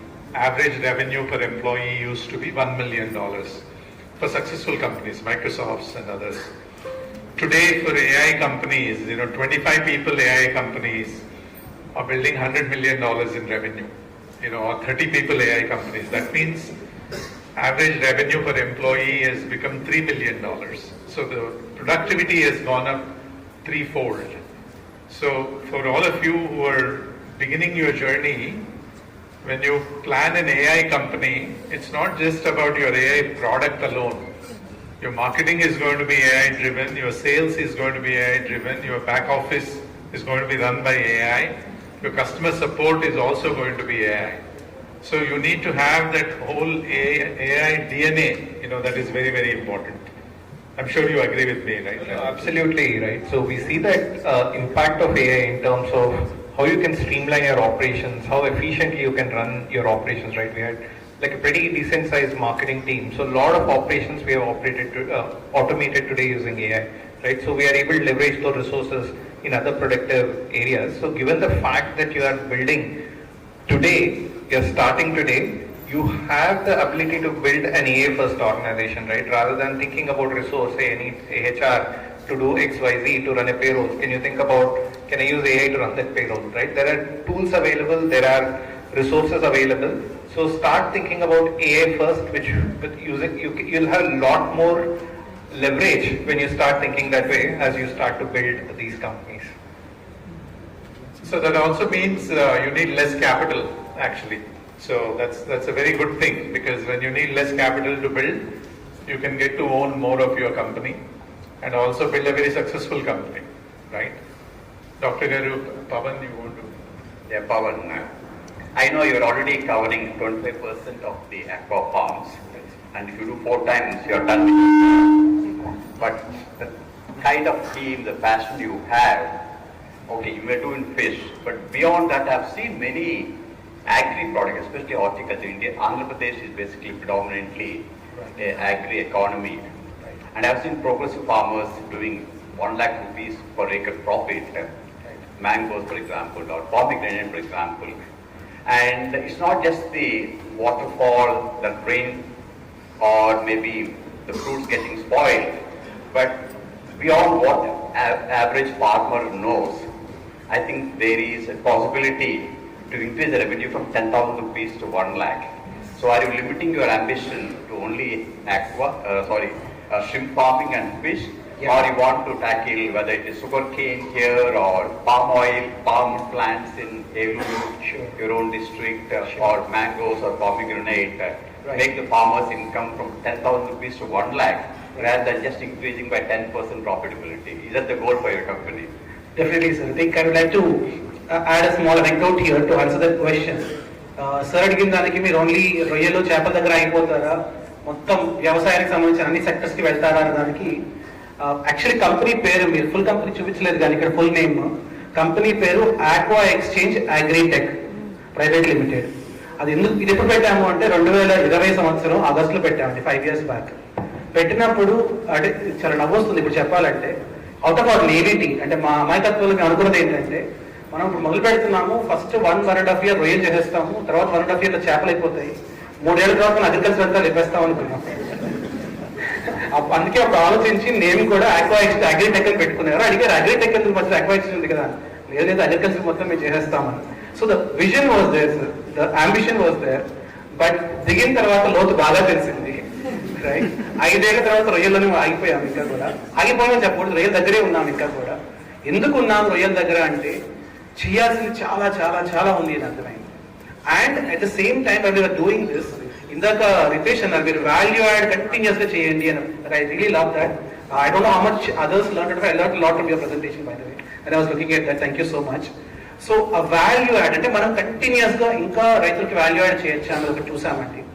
రెండోది మేము గమనించుకుంటూ వచ్చింది ఏంటంటే, మాకు internal team meetings లో కూడా మాట్లాడుకునేది, మనం చేసేది ఒక ఫ్రేమ్ వర్క్ క్రియేట్ చేయాలి. అంటే ఫ్రేమ్ వర్క్ అనేది పెద్ద పదం కాబట్టి ఏంటి అంటే, ఈ రోజున ఫస్ట్ టెక్నాలజీ తయారు చేసాం, ఆ రొయ్యలకు పనికి వస్తుంది. క్యాన్ వి ట్వీక్ ఇట్, చిన్న మార్పులతో దీన్ని వేరే దానికి వాడుకోవచ్చా ఫస్ట్ ఆఫ్ ఆల్, అదొకటి రైట్ దీనిలో పార్ట్. రెండోది, మనం దీని ద్వారా ఒక డేటా సొల్యూషన్స్ బిల్డ్ చేసాము. ఇదే డేటా సొల్యూషన్స్ వేరే రకంగా డేటా వస్తాయి. For example sir palm oil అన్నారు దాకా, ఆ పామ్ ఆయిల్ తీసుకున్నప్పుడు దాని నుంచి వేరే రకంగా తీసుకుంటాం data, but can I put it the same platform and use it, అలా ఆలోచించాము. మూడోది, బ్యాంకుల ద్వారా రుణాలు ఇప్పిస్తున్నాం. ఆ బ్యాంకులో లోన్ ఇచ్చే మేనేజర్ గారు ఒకళ్ళే ఉంటారు, రైతు ఆల్మోస్ట్ ఒకళ్ళే ఉంటారు, రైట్? అంటే అక్కడ ఆల్రెడీ కామనాలిటీ ఉంది. మనం దీన్ని అక్కడ కూడా ఎక్స్పాండ్ చేయొచ్చా? 3, ఇన్సూరెన్స్ చేయిస్తున్నాం. ఆ ఇన్సూరెన్స్ పాలసీ ఇచ్చే ఆయన ఒకేలా ఉంటారు, ఇటుపక్క తీసుకుని మన రైతు మన ప్లాట్ఫామ్ వాడుకొని చేసుకుంటారు, దాన్ని వాడుకోవచ్చా? 4, ఇవన్నీ దాటి ముందుకెళ్తే ఫైనల్లీ మనం అన్ని పెంచాలి అంటే కూడా అఫ్కోర్స్ మనం ఇండియాలో రేట్లు పెంచుకోదలుచుకోలేదు కాబట్టి మనం ఎక్స్పోర్ట్ కూడా చూసుకోవాలి, రైట్? ఇక్కడ పండే పంట కదా, ఏ పంట అయినా సరే అలా ఎక్స్పోర్ట్ చేసినప్పుడు ఆ రిక్వైర్మెంట్స్ కూడా సేమ్ ఉంటుంది. అంటే ఒక వాల్మార్ట్ అనే కస్టమర్ రొయ్యలకి ఏదైతే అడుగుతున్నారో అదే చేపకి అడుగుతారు, అదే మనం రేపు టొమాటో పంపిస్తే దానికే అడుగుతారు, లేకపోతే మనం పామాయిల్ పంపిస్తే దానికే అడుగుతారు. అంటే most of the requirements also the same. So ఇది ఎలా బిల్డ్ చేస్తున్నాం దీని మొత్తాన్ని అంటే, ఒక ఫ్రేమ్ వర్క్ లాగా బిల్డ్ చేసి రేపు దీన్ని తీసుకొని వేరే చేపలకు పెట్టాలి, గొరక చేపలకు పెట్టాలి, తిలాపియా పని చేయాలి అక్కడ. దీన్ని తీసుకొని పామ్ ఆయిల్ రేట్ చేయాలి. జస్ట్ మెషిన్స్ మారాలి తప్ప మిగతా అంతా సేమ్ అదే వాడాలి. అలా ప్లాట్ఫామ్ లాగా బిల్డ్ చేస్తున్నాం. Definitely the ambition is definitely this right from day one also, but we actually overestimated ourselves in that sense. But we are going to definitely reach that point too. I know one last question. We have a wonderful session by my colleague Anmesh. He's going to touch many of these points. So one of the things you all have to understand is that entrepreneurship is both a sprint as well as a marathon. So every day you have to realize you're running the sprint, right? But you also have to retire for the day knowing that you're running a marathon, right? People who win marathons are people who finish really well. And people who win the sprints are people who get off the blocks really well. So you need to kind of combine both to be able to kind of get there. And most importantly, valuations, double, paper lo raayatamu, TV lo, edo kanapattamu, all these things will happen, but those are byproducts. I think the most important thing you should focus on is the problem you're trying to solve and how you're making the world a better place to live. It's very, very, very important. And also, I think one thing, learning from each other is so important. A lot of times, we're very, very feverish. As entrepreneurs, we're very confident, no doubt. But at the same time, we're also very possessive and we're very feverish. We don't want to share. We don't want to appear vulnerable. We don't want to go ask others, in terms of, so it's extremely important to have knowledge sharing. I think these environments enable you for that knowledge sharing so that you can learn from others' mistakes. Now, the last question to Amar. I think one of the challenges for anybody building a deep tech company from India, right? So we know we have so many space companies, robotics companies, aerospace, drones, all of these, semiconductors. Big challenge is, we're dependent on the global supply chains for parts and, semiconductor components and all that. What would be your advice as to how should an entrepreneur go about their journey to de-link, the dependency on an ongoing basis? Day one, you can't say, it is impossible because it's very expensive and you can't do it. You don't have the capability. But eventually you cannot be dependent because today's geopolitical situation and cost reasons. So what would be the approach? What are your learnings? By the way, Amar was also one of the founders of Skyroot Aerospace, by the way. So he has a tremendous background and he's one of the key persons there, work with the team. So what would be your advice to the entrepreneurs when building a deep tech company, planning the supply chain, how do they go about it? Sure. So on the supply chain aspect, the challenges that are very clear and evident to all of us. I see that as an opportunity, and anyone who wanted to get into deep tech can look at this challenge as like a two ways. Like one is you can just look at what, like if you really wanted to solve some problem in India for us that requires any kind of deep technology, be it computing, be it aerospace, be it robotics. If we really look at how we can solve it for us here rather than just getting solutions from outside, that's when that will be an eye-opening for anybody, even for someone like me who has been in the aerospace industry for like 10-12 years before starting my journey at Skyroot Aerospace as one of the founding members. I never realized how much are we dependent on imports for all the components that are going in there. And the moment you see that, you can either choose to build one of those components, one of the pieces that builds all these things and try to replace an import. That is one form of deep tech that you can build. And other way you can look at is you can actually look at building a solution at a much lower cost than what it is if you import, or a solution which is not exactly the way it is that is getting imported. The solutions cannot work the same way they are elsewhere in India, so we need different solutions. So if you want to build a completely different solution, then you should have a balance of what still can be imported. You should really still understand where, the right balance between what can be imported and what is required to be imported. Like you can't just start doing everything on your own from day one, right? There is a right balance that you have to find in that case.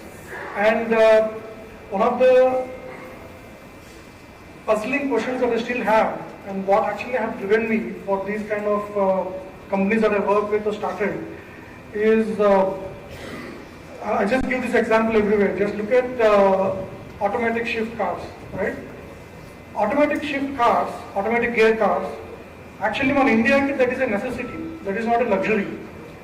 For countries like US and Europe and Western countries, advanced countries, that is more like a luxury. They have great roads, the traffic is more organized, but why is that coming there first and coming to us later? So that is because initially when it started, when it is at the R&D in the implementation phase, it's very expensive. And we see that as India is always like, we are late adopters mainly because of cost perspective. But if we can think of solving our problems here and build from here at a lower cost that is affordable to us, then we can actually solve problems for us before somebody else can solve for us. So this is how I always look at deep tech. Fabulous. So thank you all.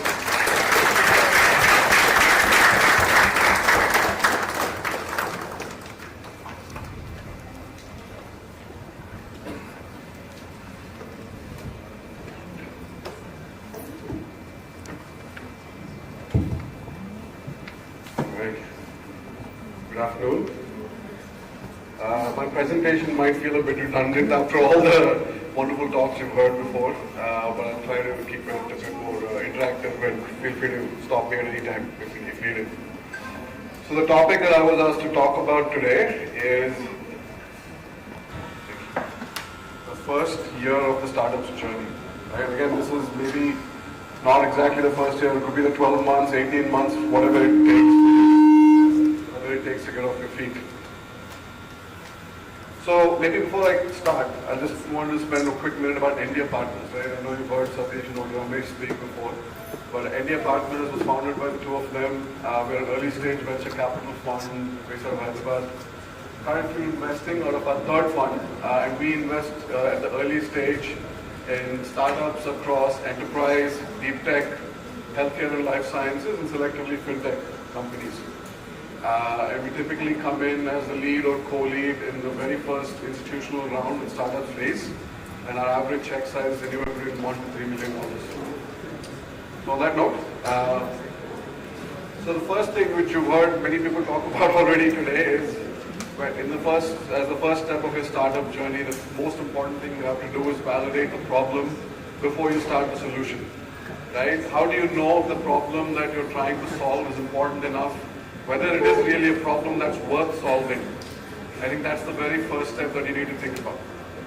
So you have to talk to customers, and again, this is where organizations like RTIH come into the picture. They give you market access, they give you access to corporates and academia. So talk to as many people as you can to first find out whether the problem is large enough and important enough to solve.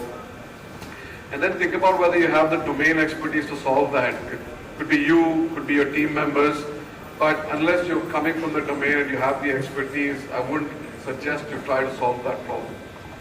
Right? And then once you start talking to customers, you start developing your MVP, you think about what are you building and get the feedback from the customers on whether what you're building is something that they're looking for or not. So that's where you start validating the problem.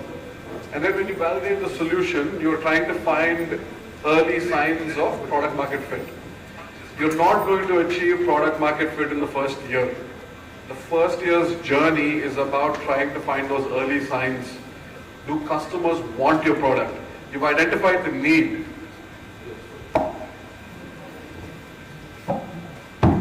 Yeah, you've identified the need, but do customers want it? And I think Ritesh touched upon this, right? Are they going to pay for it and keep paying for it? So look for early signs of evidence, right? That are people coming to you? Are people trying to use your platform? How do you increase usage? Are you thinking of retaining customers? And how are you looking at these metrics? Pardon? Okay, I don't want to cover the slides, it's fine. And is your product nice to have or is it a must have? I think again, I'm not going to belabor these points, but Ritesh touched upon this beautifully earlier, right? And then the other thing that again, I'll touch upon this in more detail as we go through the presentation, but collect data and feedback. It is very important that a lot of your decision making is driven by data. And use feedback from your customers to keep iterating your product. Okay, very important topic. Right, in the first year, how do you find the capital needed to kick things off the ground? And how do you manage runway? Because I think this is where a lot of founders misstep, right? And I think a lot of success and failure can be attributed to how well capital is managed in the early phases of your journey. So raise a seed round from, it could be a friends and family round, it could be angel investors, people in your network, or institutional capital from seed funds, right? But also find the right people to partner with you in your journey, right? Having the wrong people on your cap table can set you back years, if not kill your journey before it even takes off the ground. And then work with partners like RTIH, right? Ecosystem partners who can give you monetary support, funding support, access to infrastructure, access to corporates, access to experts in academia. So use that to your advantage. And then keep track of costs. The question you have to ask yourself at this stage is, every dollar or every rupee I'm spending, is that adding any value to the company? Is this going to help me learn something new, or is it going to help me increase revenue? If not, then you might have to think twice before spending that amount of money, right? In this case, quite literally, money is time. The better control you have on your cash flows in this early part, the more time you have to focus on what's important, which is building your product, finding your early customers, making sure that you can hit the metrics that you need to ensure that you will generate interest from later stage investors. This is about survivability at this stage. And the other, sort of the next most important thing in your early startup journey is building the right team. You have to build a small but high trust team at this stage. At this stage, you do not overhire. You do not hire someone because they look good on paper. You do not hire someone, I think as Ritesh touched upon before, is because they have the right skill sets also. This is looking at generalists in the sense that people who are able to wear multiple hats. Yes, they need to solve, if you're hiring a CTO, the CTO needs to obviously be technically sound, but can they go beyond that, right? Are they willing to take on additional responsibilities, help you out in that early phase of your journey? That is what is important. And at this early stage, finding the right people is also critical because these guys will set the culture of your organization. And the culture that you start with at the beginning of your journey is the one that also continues along for the rest of your journey. It is very important to build that at the early stage. You have to build a culture of trust. Building a culture of trust will help decision making be a lot more easy in the beginning. And this is where you do need to trust the people that you're working with. You need to make decisions faster. You need to be nimble. You can't be bogged down by bureaucracy at this stage. And trust is built through transparency, accountability, and constant and consistent communication. The leaders have to set the tone as for the rest of the organization to follow. This is maybe not as important at this stage, but as you, this is not quite important, but again, you might build the world's best product, but until people know that you're building something, it's very difficult for you to actually sell something, right? So keep your early GTM motion very simple.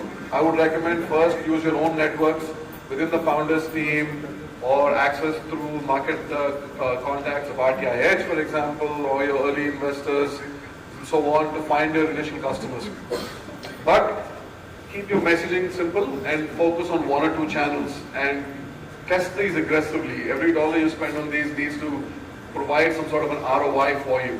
Right? If a channel isn't working, drop it quickly. If a channel is working, double down on it. So the primary goal at this stage would be to understand where your early adopters are from and how they're making their purchase decisions. And this should give you an idea about who your ICP is and how to better target them going forward. I mentioned this earlier, but this is something again that every startup needs to inculcate in its team. So you have to look at data and you have to create learning loops from the data that you collect. So at this initial stage of your journey, I would recommend you create a small framework of metrics to track. Again, don't focus on vanity metrics at this stage. This is about driving real value to your customers. So what are these metrics that you can track, which will help you determine whether your customers are actually finding value from the product or solution that you're creating. So this could be metrics like activation, right, retention, but more importantly, usage, time to value realization for your customers, and continuous ROI. Establish, a regular cadence of one, looking at this data, but also identifying lessons from this data, and then communicating that with the rest of your team and using these lessons to iterate your product continuously. At this point, again, don't aim for perfection, right? Aim for data that's accurate enough to just point you in the right direction. And as I mentioned, build a culture of learning, right? And iterating your product continuously. And this is again a topic that has been touched on before, but also very critical for you at this stage. Building trust with your early customers. These are the guys who will be your reference customers going forward, right? They will be the ones who will be your brand ambassadors, so to speak, right? They'll be your case studies. So it's very important that you build trust with your early customers. Make yourself available to them at any time if needed, right? Ask for feedback continuously. Show them that their voices matter and that the feedback that they're giving you is actually resulting in changes to the platform or your product. And that way you build a very good relationship with your early customers, and this in turn helps you, as they become your references in going forward. Legal and operational hygiene. Again, it's not a very glamorous topic for an early stage startup, but a very important one nonetheless.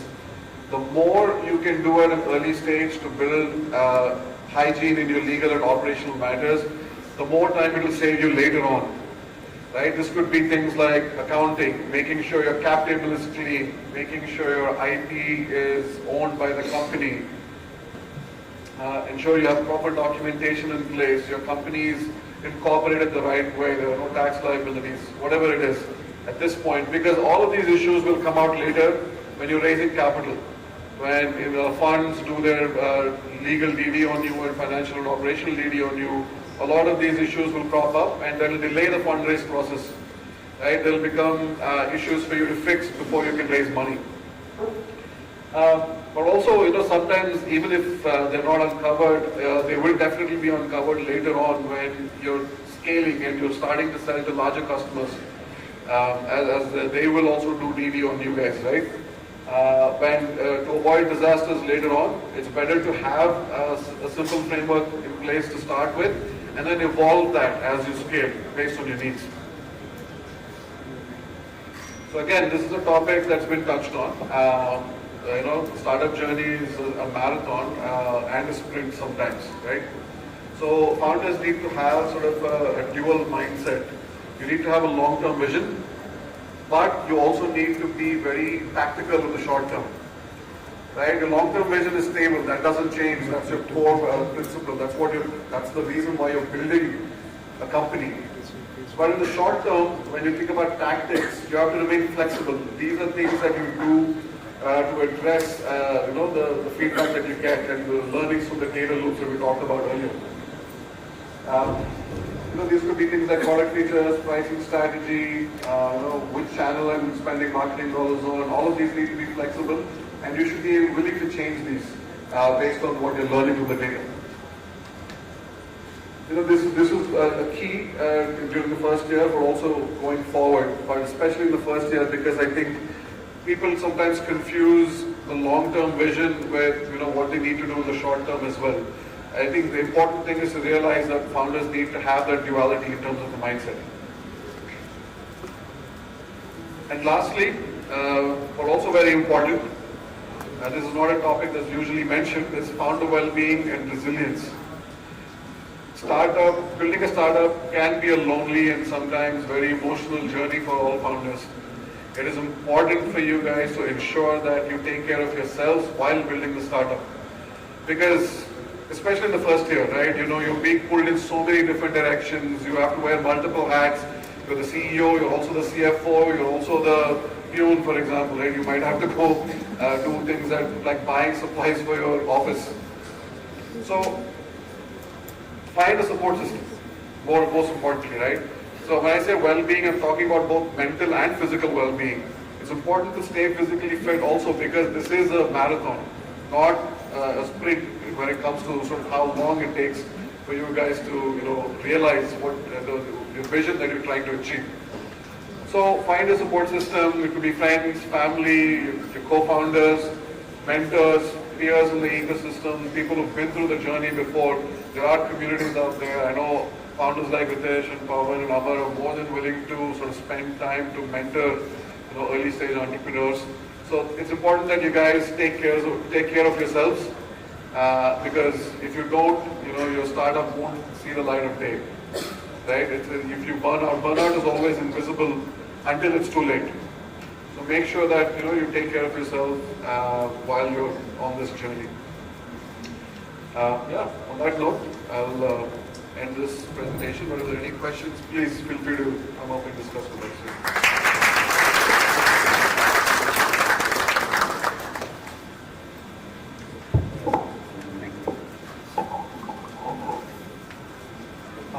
Thank you, Anvesh, for that energetic session. Really shown.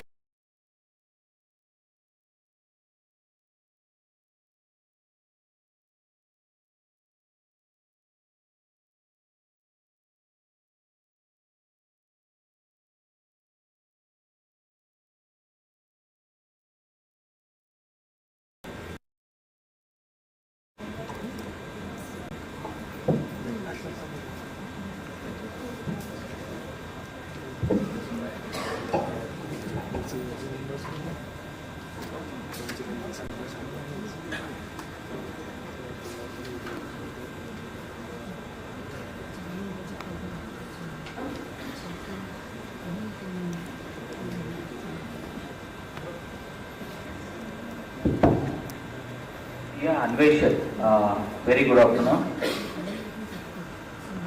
Yeah, this is Narendra from Trinetra Edge Solutions. We have developed a classified app and we are doing very good in Bangalore. So what is the opportunities you are giving for as a VC for scaling up or growth to market? Sorry, I couldn't hear you. What app? Sorry? IND Classifieds. It's a distant classified app like OLX and you can say AutoCAD. And we are doing good in Bangalore. So we are the Ratan Tata RT8 incubator. We have startup here in Vijayawada. So what is the support you will be giving for the scaling up in across India? We want to scale up in India as a pride of AP. Got it. The support, if we are an investor in your company, is that what you're asking? Yes. He's asking, would you invest? So if you're asking, would I invest? I would say that depends. I'll have to do my diligence. But if you're asking, if we are an investor, what would we do to help? That's a slightly different question. Sir, both by seeing your presentation, both I need your mentorship and as well as capital. Okay. On the question of capital, I will defer that answer to a later date. But in terms of mentorship and what India can do to support our portfolio companies, I think you have fantastic people like Satish and Dr. Ramesh who are ex-operators themselves, right? They've been through the entrepreneurship journey and they've successfully exited their startups. But with the India team, you get the support of everyone in the team from everything from advice on how to scale your startup to also access to our entire portfolio of founders, like the ones who you've heard speak ahead of me. I think more than what we as a VC can do, I think it's important to understand what our portfolio founders can provide to you in terms of learnings. And the support, I would say, will depend on a case-to-case basis, right? I mean, it depends on what you will need. Without knowing who you are and what you're doing, I think it's hard for me to say what I can do. But it completely depends on a case-by-case basis, right? At the very early stage when we invest, sometimes founders need help with incorporating a company here and thinking about how to structure a founder agreement or ESOP agreement to, as you scale, how do I find my first customer in the US, right? There are different things that we can help with. It completely depends on the industry stage and where you actually need help. Metrics, please. Metrics will inform a decision to invest, and how your metrics evolve will also determine where you need help, I guess, in some ways. But yes, again, it's hard for me to generalize what help we can provide without going into a bit more detail around your particular situation and your startup. Yeah. Sure, sir. Understood. Yeah. Thank you.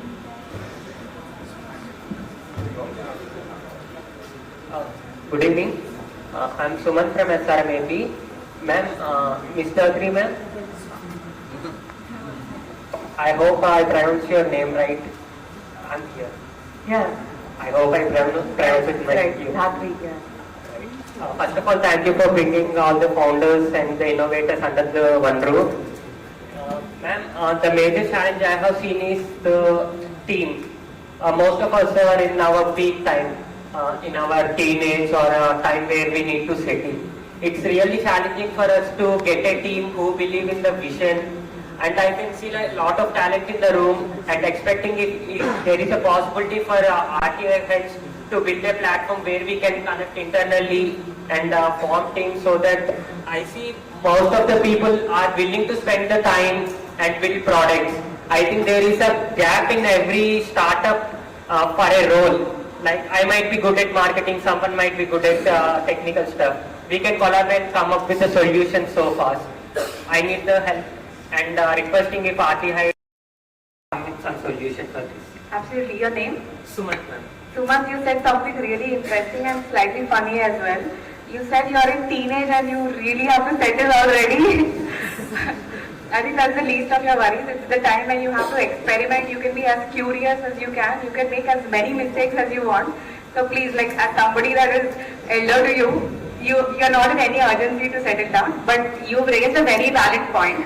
It is a request that I have for a lot of founders and aspiring entrepreneurs as well. A lot of people view RTIH as either a piece of infrastructure where you can just come and use the co-working space, or maybe to get market access, to get funding. But also one of the most important points that a lot of times aspiring entrepreneurs ignore is that this is your ecosystem where you can find like-minded individuals.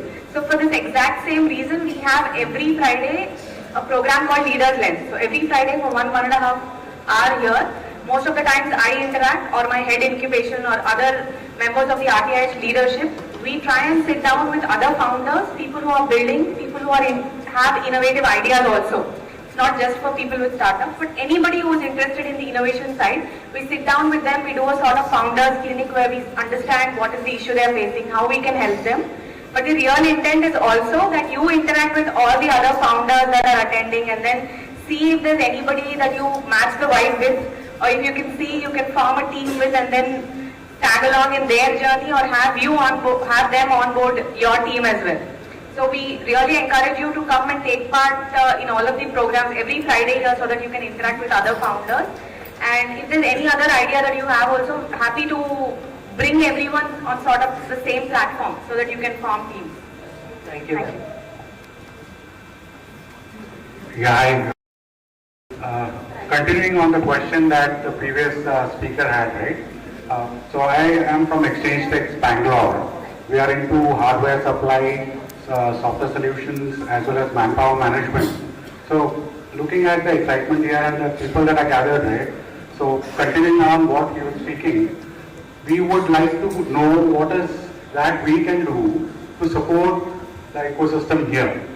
Right? So the founders of Exchange Tech are from Andhra Pradesh, and they would be very excited to find a way to contribute in this ecosystem. So if there is a way that somebody would like to reach us or give us a way to contribute more here, we would be happy to do that. So if anyone has a direct way for us to reach out and begin here, we already are a part of RTIH here as well. Okay. Your name, Adi? My name is Lalat Yendu. Okay. I represent Exchange Techs.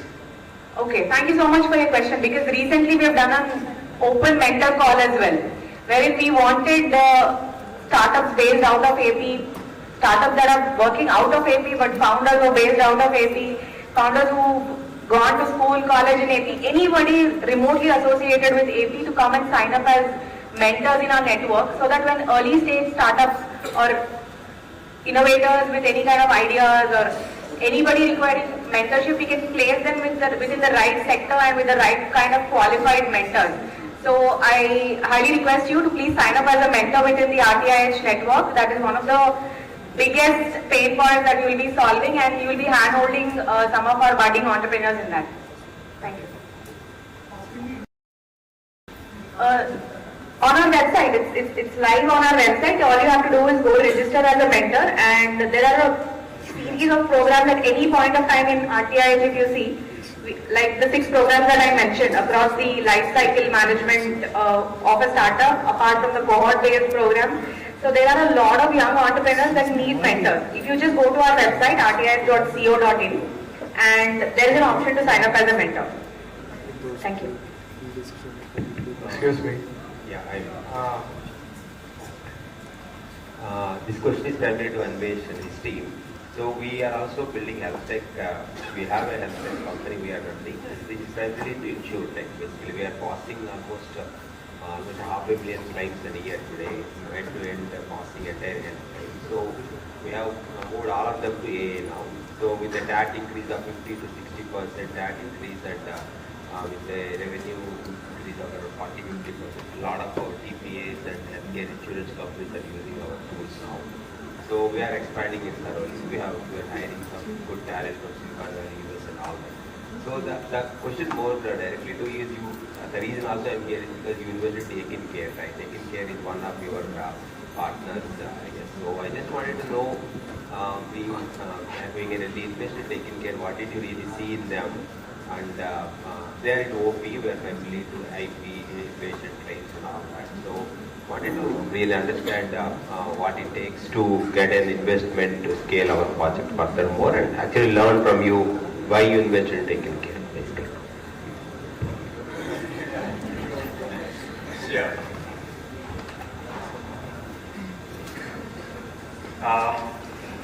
Before I come to insure tech, there are obviously problems in healthcare which needs to be fixed, but sometimes very challenging to make it a complete business success. For example, like emergency care. Emergency care is the most needed in the entire country actually. Unless you go to a tertiary care hospital, or 1 or 2 good hospitals in every city, but 99% of the patients don't get the quality emergency care at the time of need actually. But to make it a successful model is very challenging. Similarly, coming to the pre-hospital care, even emergency transportation, we lose probably majority of the heart attack patients before they even reach the hospital, the ambulances. But that's again absolute need in the country. But to make it a business success is challenging. Throughout the world, actually, we haven't seen great examples of pre-hospital movement of the patient, or even emergency care, urgent care. You must have seen some centers in the US called urgent centers. But as a, did anyone build a unicorn out of it? Did anyone build a $500 million revenue out of it? It's challenging. So similarly, outpatient care is absolutely it's a major issue in this country. I have an insurance. If I go to a hospital, it's covered. But majority of the outpatient care is not covered. The consultations are not covered. The diagnostic tests are not covered. The periodic health checkups, which are useful to the insurance company in the long term, they are not covered actually, unfortunately. Except the corporate insurance outplay their funding the outpatient care with the inpatient care. The insurance company takes a long-term view of 10 years or 20 years. In addition to covering the inpatient, if they cover the consultations and the diagnostics on an annual basis, if a diabetic patient is maintained well the next 10 years by going to consultation every 3 months, getting your blood sugars and hemoglobin AIC once in 2-3 months, and maintains his blood sugars well, the long-term complications get reduced. The insurance company will pay less. But as on today, that's not happening because the insurance itself is very inexpensive. So our premise at that time was Ekin Care, someone has to fix this. That's the reason we invested in Ekin Care. If I answered my question. Yeah, when we are the innovation. The innovation front, Absolutely, that's a need. But again, every startup has its own challenges. The growth, the gross margins, etc. etc. Was it a good investment just to ask? We didn't lose money. I just wanted to know because I need to ask investment now. Sure. We didn't lose money. Excuse me, my question is for Aqua Exchange Pawan sir. So, my name is Dr. Ram Narayan. I am a veterinary doctor and poultry consultant. Right. So, so in a marketplace like India, you have different competitors like Chinese competitors and MNC companies who are deliberately offering free services in exchange for value-added feed supplements, medicines and vaccines. So, and there are also people who are ready to counterfeit your valuable innovation, your product or your methodology of business at one glance.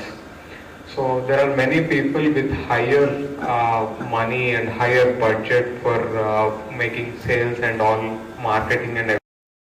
So how do you cope up with these giants? So what would be your strategy if these people compete with you with low pricing model and also free services in exchange for other regular farm necessities?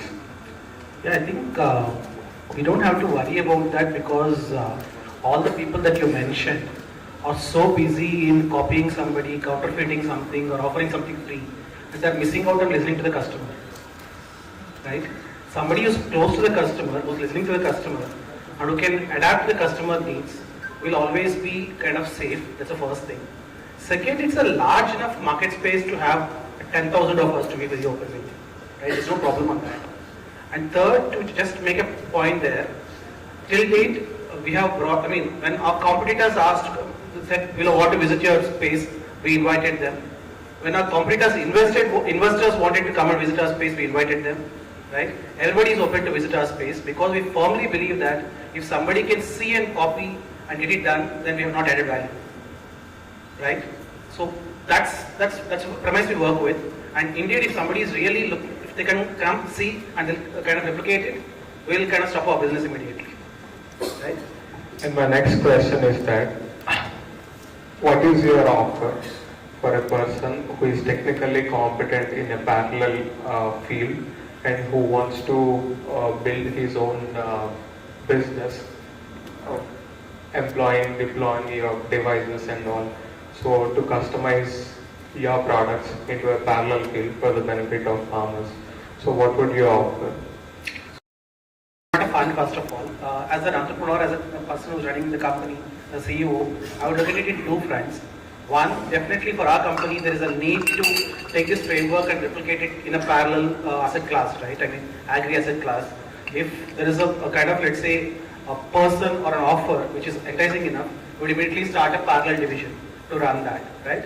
And the person or the team will be given complete freedom to do that, right? That's the way we look at it. And that's more than welcome to have a discussion on that. Right? Any other question? Sorry. No, how can we meet you and here? During the networking session. Here. Okay. Here, and the email ID is pawan@aquaexchange.com. Both are most happy to kind of work. Thank you. Thank you. Hi, my name is Vikram. I have a question for Sri. I believe you have a great courage to start a deep tech. It's an inspiration. My question to you is, it requires a lot of investment, firstly, and what's your pitch to the investors? And why would you invest in an organization, and what's your revenue channel? Like how are you going to make revenue? So I think to start with, this is a misconception that in fact, I want to tell everybody, you think deep tech needs a lot of money to start. Of course, deep tech needs a lot of money to scale and build, but not to start. You can start with small capital, and that is one of the main difference or skills I think as any deep tech entrepreneur needs is what is the smallest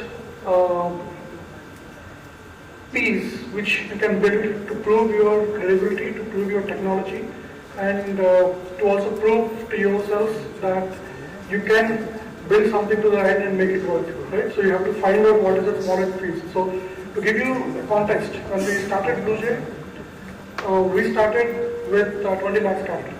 So if somebody is saying they want to build like an aircraft company for 20 lakhs, people will say you have 1 lakhs, right? But we know internally what we can do with 20 lakhs.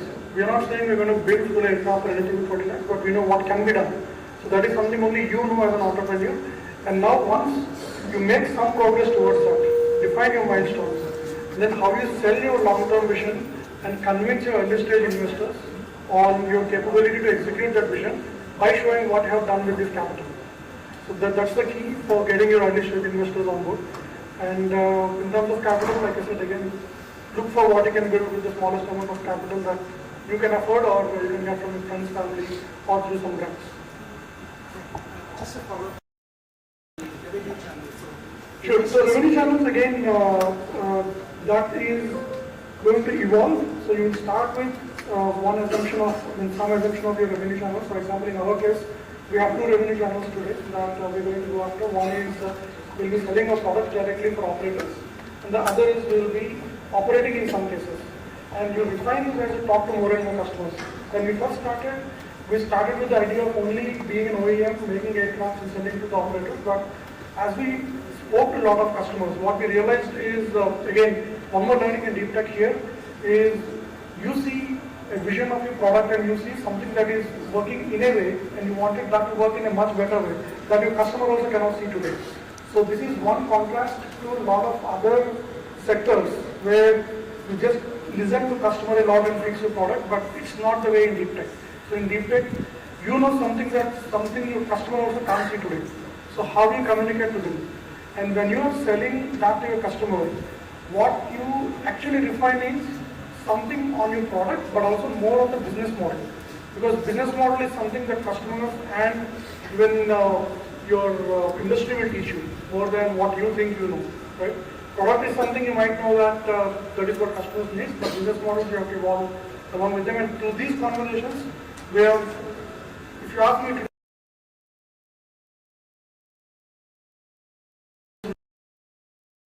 in terms of like if we do mid-mile logistics, there is a customer that does last-mile logistics for us, and they also wanted to do complete ground operations for us.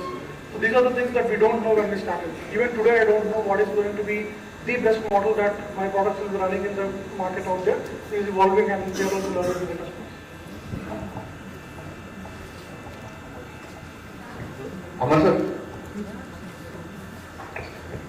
how are you going to value tag to your product? Like, let's say if you are building a machine, how much it costs to build a machine, and then you put the R&D cost into it, and you generate tag, right? So how you are going to put a value tag to your machine? So I think it's a great question. We also have a lot of conversations around this internally, but I think it's all to do with looking at your competitors or whether anybody is there in the market at all. And also you have to look at what your customer is getting from it. So for example, if I'm selling my product for somebody who is going to carry high value goods, so I'll see how much he's spending on that goods today. And mainly for high value goods, what we saw is we are going to add a lot of value to them in terms of the amount of cost that they pay for not just transporting the product, but for safeguarding the product, from pilferage, from insurance. So if we can reduce that, and if our total overall cost is going to still match with what their total overall cost for the product, for delivering the product, That's how we come up with these margins. And we also never go and sell as if we are a cheaper product. We are going to be premium initially. So we should also be very clear on what is the kind of value that we are adding to them over a period of time, not just for one single shipment. But if you look at 1,000 shipments or in a year, how much we're going to save to them, that's the margin that comes back to our product margins overall.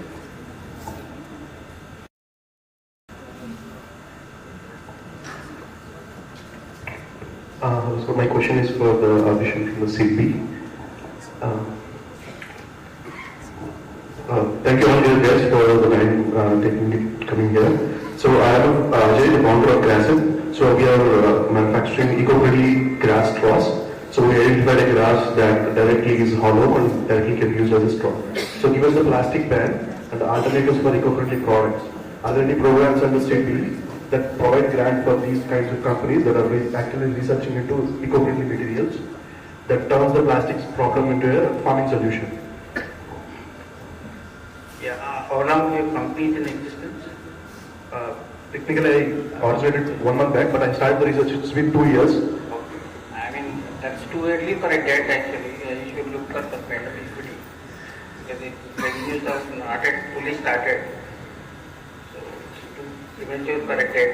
Our product is completed, and we are recently. Our product is ready, and we have initial interest from the export equipment next month. Actually, you can go for a regular terminal product also. If you have a regular orders, then you can go for a regular terminal product. Any of the banks you can go. Or else we have a branch here in Vijayawada. I think it's in Patwata. You can get in touch with them. Yeah, I mean for the initial product refinement and for some research on it. If it is product development, don't go in for a loan. That's absolutely no. Yeah. You should go in for some kind of investment equity. Okay. Thank you. I had a couple of things, right? So few points that were brought up. Never start an entrepreneurship journey if you are not a good salesperson. I think you should not. And it's okay to stay home or bring someone who knows how to sell. Extremely important, right? That's one. You're always selling. You're selling to potential employees, you're selling to investors, you're selling to your family, you're selling to your customers, you're selling to your suppliers, everybody. Because most of them turn out to be skeptics to begin with, but it's your job to convince them. The second thing is clearly investors, you asked about the Econ Care. I think somebody here asked about Econ Care. Most of the investors are fools, so don't think we're all intelligent, right? So we really don't know what we don't know. We will never tell you that openly. Everybody says, I'm super intelligent.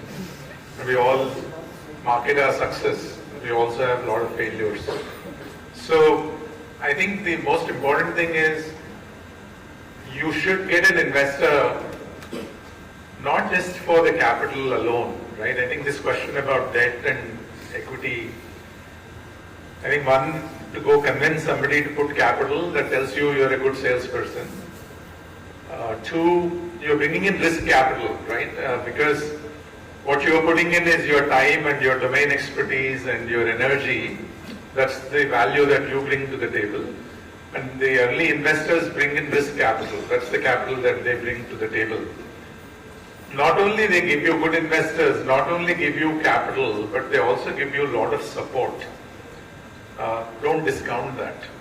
I think they are with you in their journey. They open doors, they connect you to customers, they get good employees or, founders to come and work with you, enable, kind of brand creation. So there are a lot of other values that investors bring, risk investors bring. So make sure, even, if you have revenues, you have customers, you may not need a lot of capital, get some money from a good investor. I think Anvesh talked about. Most important is never raise good money for a bad idea. Like I said, investors are fools. Somebody will write a check. Then don't think that your idea is a good idea because you raise money for a bad idea. Likewise, don't primarily raise money from a bad investor for a good idea. Extremely important, right? You can go starving, but don't take money from an investor who's not aligned. So I think please remember these, and then you can look at term loan versus venture debt versus low cost debt, all of that. But equity investors take risk and their partners, and find whoever it is, whether it's angel, seed fund, pre-series A, series A, whatever. It comes with a lot of responsibility. Nowadays, civil is there. That will ruin your life. So, default on debts. So, be careful with it. In addition to debt and equity, early stage, reasonable grant opportunities are there in the country. The one which comes to my mind, which I closely work, Department of Biotechnology, called BIRAC. There are various grants called the Big Grant, VIPP, CIPRI for various stages. Even the concept stage, proof of concept, you have an idea, but you don't have the prototype. You have a big grant of 50 lakhs. Similar to the Department of Biotechnology, which comes from the Department of Science and Technology, other departments also grant mechanisms, whether it's medial, which I'm not very aware. So depending upon your chosen areas, there are reasonable grant opportunities if you are looking at that. But mind you, all of them will take some time. The time to apply, finalization, takes at least 9 to 12 months. If you have the patience and if you have no other alternative, taking grant is not a bad idea. Yeah, it's all the limitations. Thank you to the entire panel for such an encouraging session. We understand there is a lot more questions and a lot more participation from the audience, and we have a high tea scheduled after the next session. So we'll take up these conversations in the high tea, but we'll have to move ahead because of a constraint of time.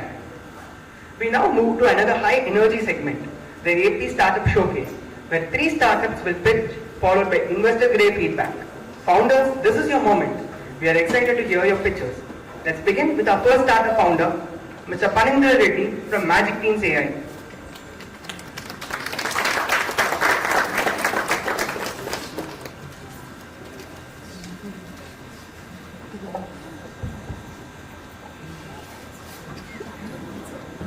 Hello, can you hear me?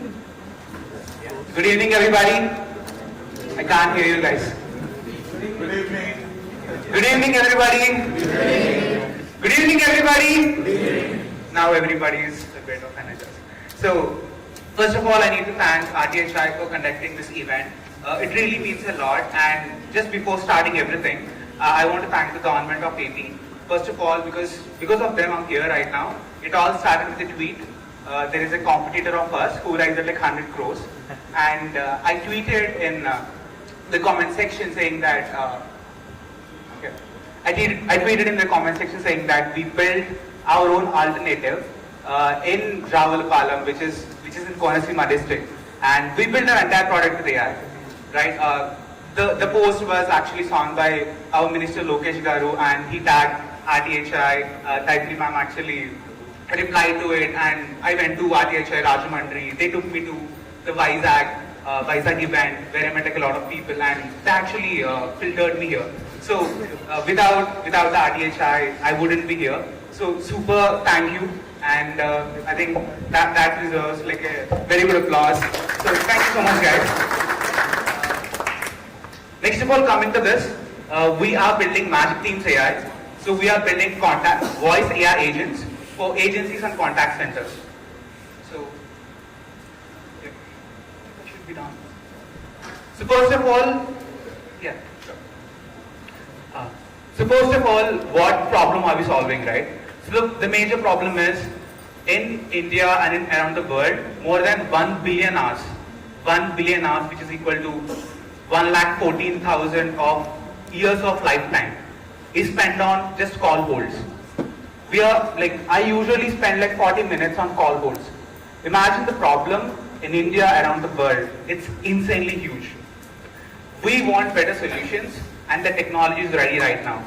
So imagine saving that many number of human hours. How much amount of productivity we are saving? How much amount of life we are saving? Every single thing on it, right? So the second thing what we built is, you might have heard it from before pitches, you need to build for a very small market. a very small market, because right now this market is more than $400 billion. So the initial market we built is for agency owners. So people who build your websites, build your chatbots, build your apps, right?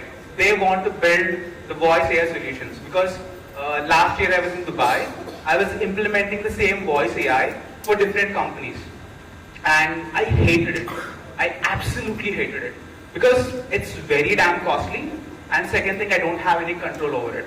So I came back from Dubai, got to my hometown, converted an entire floor into an office, because I wanted to thank my mom for it. She allowed it, but still. Then we trained people who are just out of college, so who just finished the BTech. It's summer. I just invited everyone around, showed them cursor, how they work, right? We trained them for 3 months, and they're as good as if I need to pay like 1 to 2 lakhs per month. So you can actually create your own resources. We did that for 1.5 years. We built the product, and right now we are live in US markets and the Australian markets, majorly for agency owners who are into the calling space, after hours, and in banking reminders. So yeah, this is the market thing we're talking about. And the second thing is, why right now you want to use voice AI? Because how many of you use ChatGPT? Like everybody, right? How many of you use Gemini? How many of you talk to that Gemini bot? You know, you say hi, hello, and it says hi. So I think in previous speeches, someone is like, yeah, brother said like, someone actually trained a market in Israel, right? Now, right now, these big companies are training people for us. Look, imagine you use that AI agent, you want that in a call bot. You want that in customer service. So now the market is being trained. It's a perfect opportunity for us to build. And the second thing is, everyone is building an end customer solution. So there might be like 100 products in the market, but we are building a white label for agencies so that you can literally use our product, put your domain name, put your logo, everything, and you can sell it as your service. You can mark it up, and you can earn a revenue.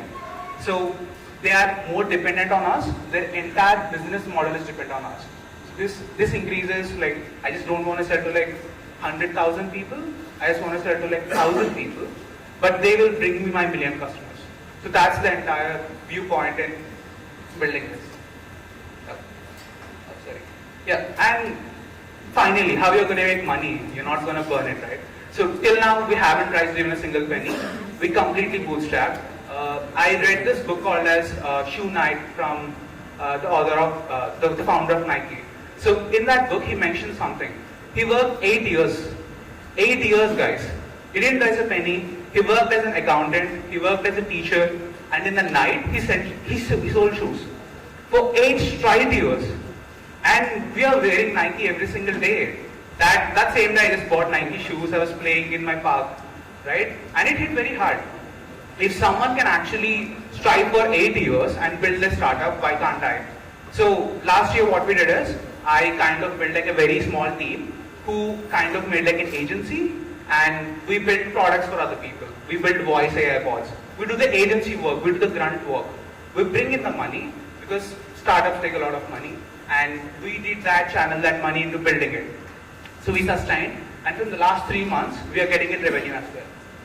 And for this, we are selling in the minutes and a user's fee. So let's say an entrepreneur comes in, we will sell them the platform for white label. So let's say like $1,000 a month, right? The next what we'll do is, we will try to sell the minutes. So 10 cents a minute. So right now our costs are a bit higher. So we are in the US and Australian markets. Within the next 6 to 8 months, our target is to reduce that for 80%. So let's say next time you hear a survey call from our government, right? Imagine it being an AI. It knows all the details about you. It asks all the right questions. Imagine how governance can be transformed, right? This small thing that we're building can actually impact millions and millions of people. So the initial go-to-market is pretty funny, to be honest, because I posted in all of the Reddit channels and it got like 500,000 views. So like everybody is asking the links and everything, so we shared a bit, and we got our first high-paying customer for a school community. I just demoed the video and they liked it. It was through process, and we got a first validation before even building a white label product. So it was around $5,000, like 3 months back. So then we got the validation. If someone is paying like $5,000, they can pay more. We just need to find like 100 of those people. And yeah, we are targeting people who already have like a market and just pitching to them. So the traction still we got is from the past 3 months. We got $12,000 in revenue, and there is more than $400,000 of revenue in the pipeline as well. Because one client, they want to have around 300,000 minutes of calls every single month, which equals to $30,000. For a year, it's $350,000. That's from one client. So imagine if we can multiply high value clients. We don't need more clients to be like successful. We just need like 10 to 20 people to be successful. And Reddit is our main channel. Reddit, school communities, and LinkedIn. I have been like everywhere the last 1.5 years, setting on systems and focusing on something. Yeah. So this is the competitor analysis right now. The largest player in the market is called as Vapi. The founders are Indians, by the way. They're in SF. And it's an API first platform. That's the first platform I used like 2 years back. And they are very complex, very slow. And the second, but they have the highest market share, to be honest. The second is Pylon. It focuses on enterprises. So we are focusing on a white label distribution and more of speech-to-speech models. So the AI can hear you. It can smile, right? It can breathe. So many of the AIs, they don't stop. Like if someone is talking to you, you stop as a human. So these are some of the things that are good with our product. Some things are bad as well, but I'm saying only the good here. But that's part and parcel of the process. So this is our team. We have 3 more people. I can't fit in the slide. I founded the company like last year, and we are running from there. There is Pawan, who is co-founding the entire engineering team, and there should be a success manager. So Vamsi is actually doing this. Thank you so much. It really means a lot to be here, and super great.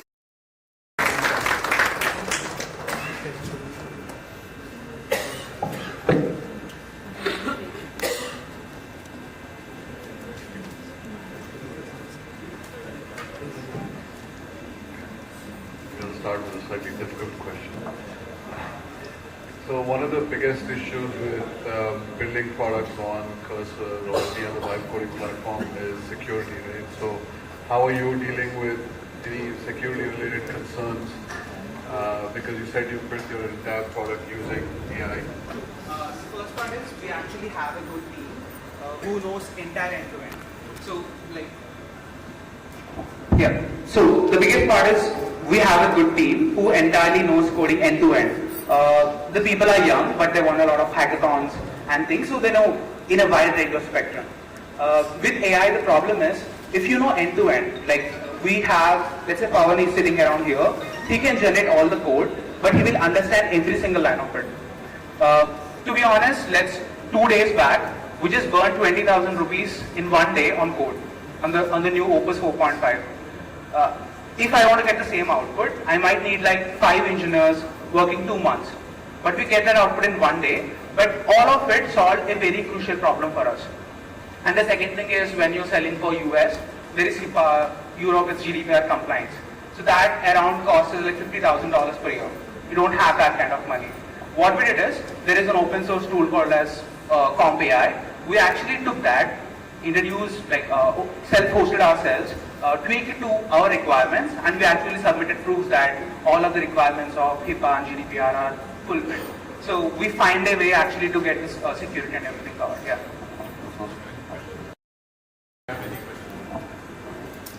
I think on the security itself, right? I think as you start selling to US and European markets, you're talking about voice AI, and some of the use cases that you're talking about are very mission critical as well, right? You're talking about financial data, so on and so forth. So you're processing some of that information. So my question is, how do you ensure, one is submitting these compliances and getting an entry into the door? All these compliances help you to sell better. But for enterprises or slightly larger organizations to trust you for these mission critical scenarios, so how do you provide actual security? The first thing is, right now we are going for the low hanging fruits. The first one is, let's say the reminder calls. We are not tracking around like what the data they have. It just says like, hey, you have a reminder to do it. Right? That's the first things that we automated. And the second things are after our calls. So what it basically does is, let's say you get a request. In the US, let's say in Australia, we recently implemented for a large chain of clients. So mainly they are paying $20,000 every single month for some other agency to pick at call at nights, and they forward what happened in the morning, right? So what we did is we implemented the system there, and the AI automatically picks the calls up, get the request, and it will forward a Slack notification whenever a new call comes in. So right now we're targeting the low-hanging fruits. For getting the larger enterprises, we need to play the bigger game, but we are not there yet, to be honest. Yet.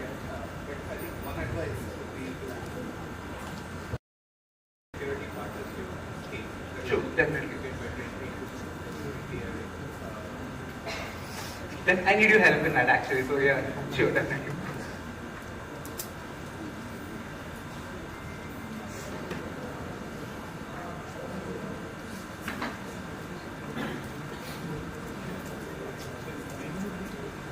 So I think congratulations for all the initial success. The key thing I see is you need to do positioning better.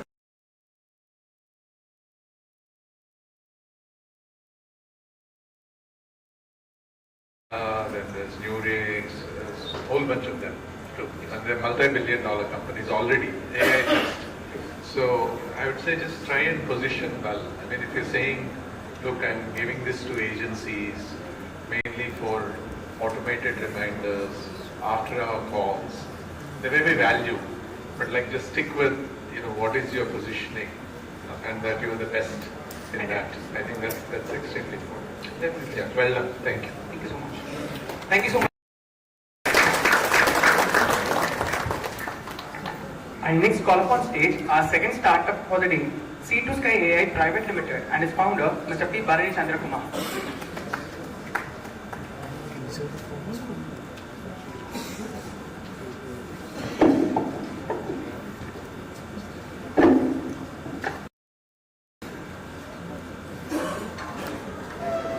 Good afternoon, everyone. Myself is Bharani Chandra. I am the co-founder for C2 Sky AI Limited. We are located at Visakhapatnam, and I was told to restrict my talk to 5 minutes only. We are working on the same area where Pawan sir is working. So we are into the autonomous underwater vehicles for aquaculture. So we established in 2024, late 2024. We are less than a year-old company. We aim to lead in the autonomous mobility across ground, aerial, and underwater. And we also plan to explore the EdTech sector as well in the near future. Recently, we received a funding, equity-based funding from IIT Hyderabad at a pre-revenue valuation of 2 crores. Myself is Bharani Chandra, and my co-founder is Mr. Abbas. Stage ముందు. So one of the problems what we are going to address is the shrimp industry. What Pawan sir is working, he has presented very nicely, and he's working his presentation. I was fortunate to listen from you, sir.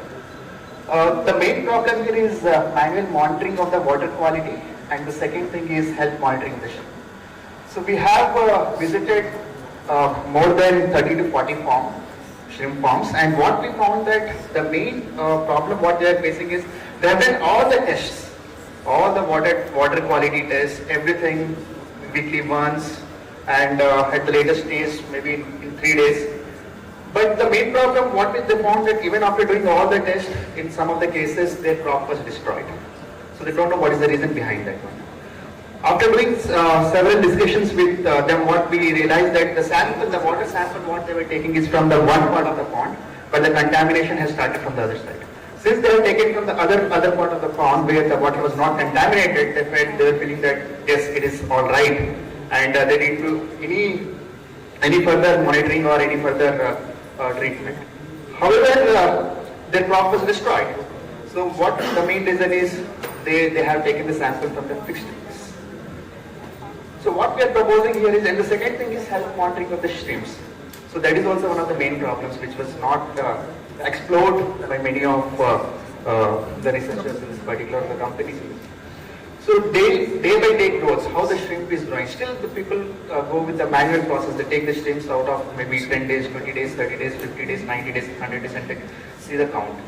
However, is there any possibility where we can monitor the shrimp health as well?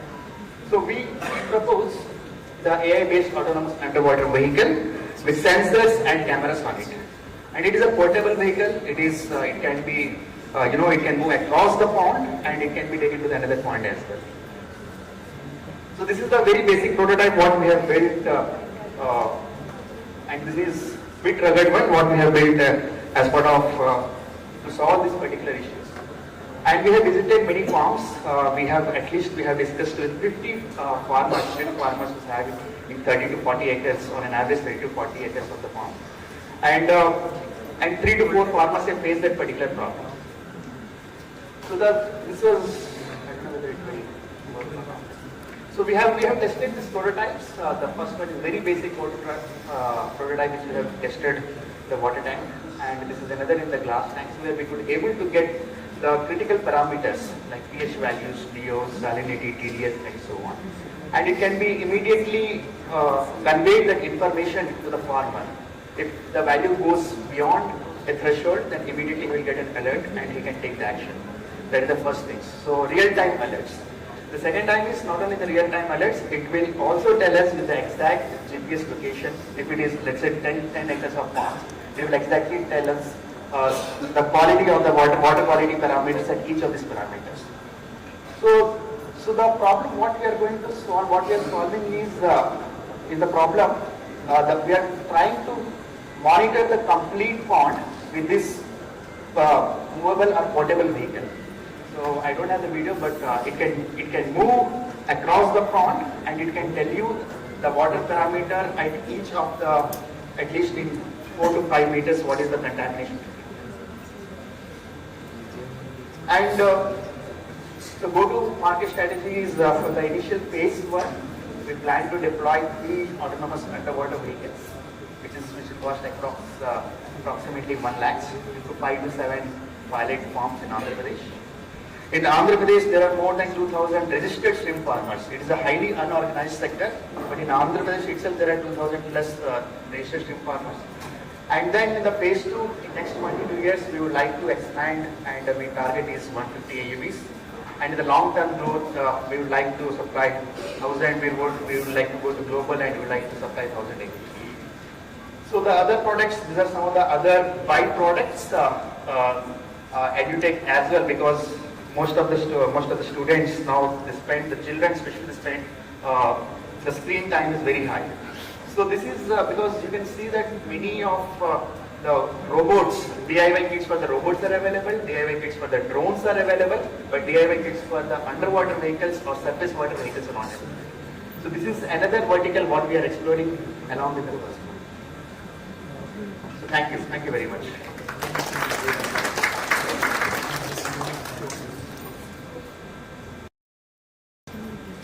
I think naturally I'll be the one to ask questions too. Yes sir, yes sir. Right. So, but congratulations for focusing on this segment.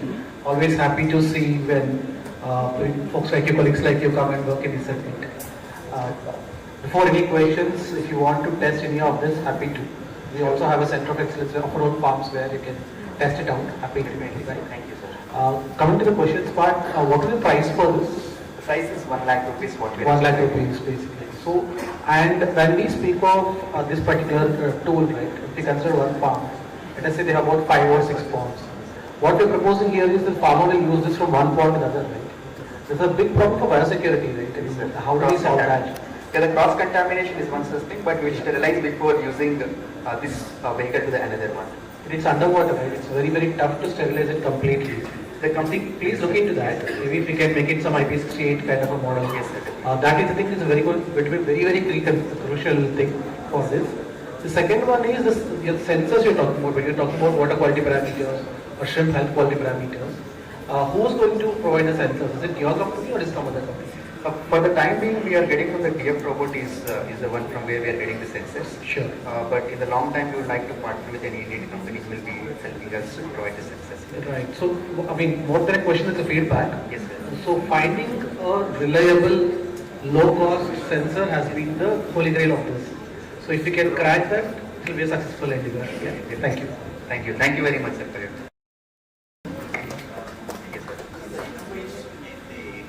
underwater vehicle, yes, all the wrapper around it, the sensors and sending the data, because we see that some of the household tools, we are those small robotic arms tools in the board. Is there innovation on the vehicle or the sensors and the rest of the? It is the integration of the sensors with the underwater vehicles. The first thing is integration and the application for the aquaculture. So this vehicle not only it can be useful for the shrimp industry as well as for the normal fisheries as well. So our innovation is on the combined utilization of underwater vehicles along with the sensors, and we are planning to use the cameras as well on it in one of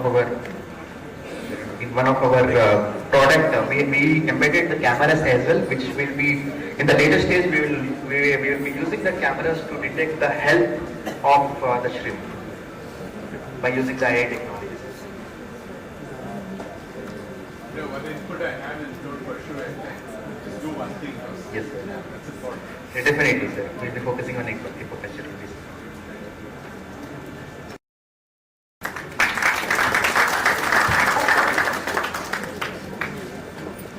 Thank you, Mr. Barani. We now invite our third and final founder to present their vision, Mr. Krishna Annamaraju of Angio MedTech LLP.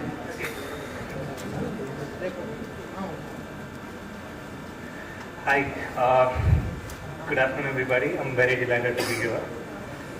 Okay, this is a big crowd. You guys all made it look so easy. I'll do my best. Yeah, my name is Krishna and I'm the founder of a company called Andhra Pradesh. We are currently working on an automated CPR machine that could be used during a cardiac arrest.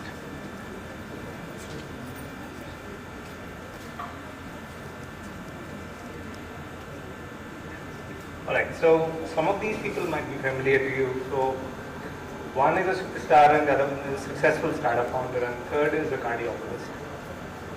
Sorry, yeah. So they were all doing their own thing, have their own stuff, but they all have one thing in common, that they've all died at a very young age from a cardiac arrest.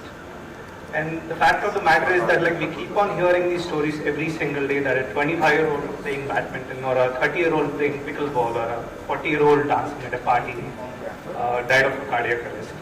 Just to give this in perspective, every year over 2.4 million people die of cardiac arrest across the world, and just in India alone 600,000 people die from a cardiac arrest. And the only way we can give these people a fighting chance is by performing a timely and a proper CPR. But the problem is that less than 1% of Indians are trained in bystander CPR. And the solution is basically an automated CPR device that delivers consistent guideline-based compressions without having to need any medical expertise whatsoever. And that is exactly what we are trying to do. Our solution, Reviver, is an automated CPR machine that has a simple strap and start mechanism. It has a band that goes over the chest of a patient and distributes the compression force across the chest, so we don't end up accidentally breaking up the ribs while performing the CPR. And it gives 80 compressions per minute and reaches a depth of 5 to 6 centimeters on every compression, strictly adhering with the American Heart Association guidelines. So by giving 80 compressions, the standard is normally 100 to 120, but by giving 80 compressions per minute, we're giving enough time for the blood to return back to the heart and to properly perfuse it to the brain, so the patient doesn't have any brain injury caused by the cardiac arrest. And it is 80% in design, meaning it can be used in a cath lab, even with continuous imaging. And it is a portable device. Importantly, it is a one-size-fits-all solution. So regardless of the size, shape, or the male or female, so it can detect the chest of a patient and still deliver the same 80 compressions and 5 to 6 seconds. Coming to our business model, it's pretty obvious. One is actually through selling these devices. That is our primary revenue model. We plan to price it at 2.5 to 3 lakhs. and that is significantly cheaper than the existing solutions that are in the market that are coming at 15 to 25 lakhs. And our secondary revenue source, which is recurring, is through annual maintenance and replacements of the parts for the plant.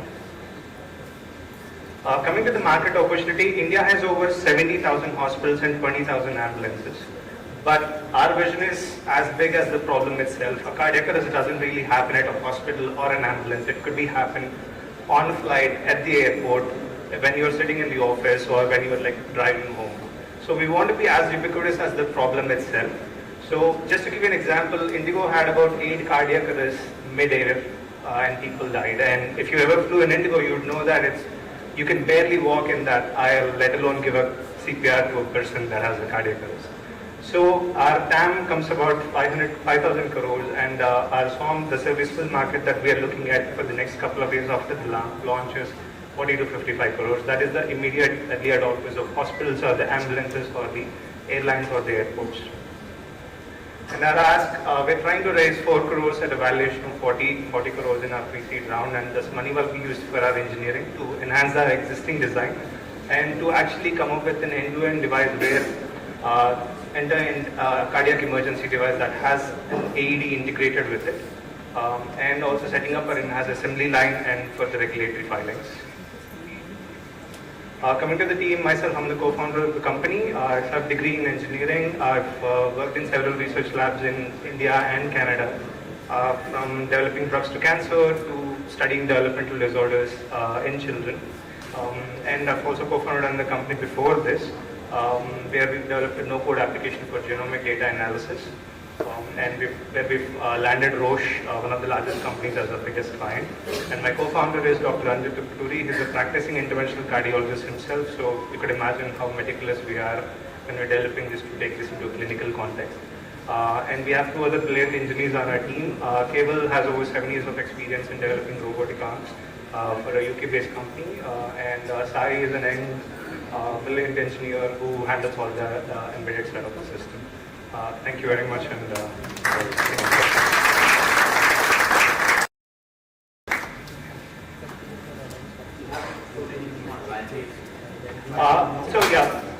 sorry, I don't have a video here, but the thing is that we've been extensively testing it on a CPR mannequin that we currently have. We haven't tested it on humans yet. We have extensively tested on CPR mannequin for a good 30 hours so far, and it was with our prototype, and it was, like I said, it was giving 80 compressions and reaching a depth of 5 to 6 centimeters. The second is the application integration versus non-patient. Yeah. Suppose someone like cardiac arrest, even if you have a CPR manually integrated. Yes, I have that in the slide actually. Yes. Even assuming you have a machine, that's the CPR. That's not the oxidation has to come. Someone has to put mouth-to-mouth treatment. And more importantly, a defibrillator has to come in. Even if you just stick pipe until the defibrillator comes. On the other hand, bleeding is a fixed centimeter of mercury. So I think you have to be very clear.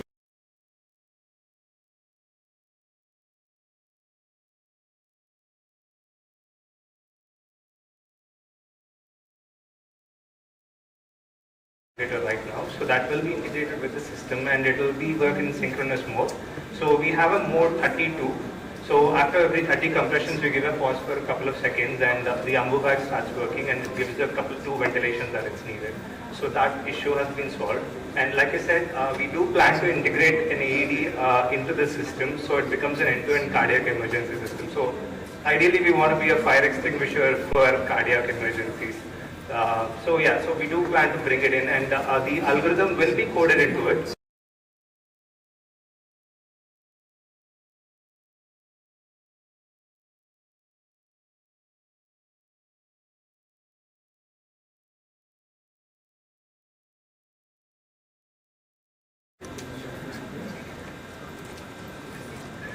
So just a couple of inputs. Wonderful idea. One, I would not even talk about those examples. I think what you're building is pretty self-evident. Don't worry about people who are dying. You need it. Fire extinguisher. Nobody talks about, hey, this is the forest fires, and so I'm building various things. It has become so ubiquitous. No, So but I'm just saying, it is necessary, so that's one. Second thing I'd say, never quote evaluation to any investor. So that's like the worst thing to do. That's a 101 mistake a lot of us make, right, as entrepreneurs. So I think sell it for the highest valuation you can ever get. It does not matter. But I think, it's what the buyer wants to buy it and the seller wants to sell it. That's the valuation. So never quote any number, right? And you can always say, listen, I need this amount of capital, and take 10% or 20% more than what you need, because in the end, it takes longer and it costs more to build companies. If you were to think that in 12 months I can build it, it will take you 18 months, 15 months. And if you think I can do this in like $1 million, 90% of the companies will require $1.2, $1.3 million, right? So just tell them that I'm happy to have a conversation, and I was thinking of diluting 10% or 15%, and this is how I modeled my cap table. But have a dialogue, but don't quote that. I'm not going to hold against you. It's a great presentation. The third thing is, when I do something like this, I would first put the IP. Very important. Otherwise, it's a systems integration job. It still has value, don't get me wrong, but it's not going to have as much value as if you had a bunch of IP, right? So that is very important, those three things. I think one thing that this presentation brought out very clearly that other presentations didn't bring out that clearly is what is called as the founder problem fit. So a lot of us talk about product market fit, but one of the most important things is founder problem fit. Why did you pursue something like this? What's your background? I think Pawan talked about it. He said 2 years I lived on the farms. I was very, very passionate about it. So Amar said, oh, I come from Boeing and Airbus and GE and Collins and all that. So it's extremely important to have the founder problem fit. And even if the founder does not have, like we talked about, right, if you don't have the good sales skills, you're the engineer, bring someone who has the sales skills, pay them enough, give them enough ownership. Very similarly, if the founding team, you might have come across the idea, but if you don't have the problem fit, bring someone into the team that has solved that problem or that has experienced the problem. It's extremely important to bring in someone, like for example, if you were to bring in someone with agency background, also, who comes in and says, listen, day in, day out, we've struggled with this, and here is a solution which we believe is fantastic.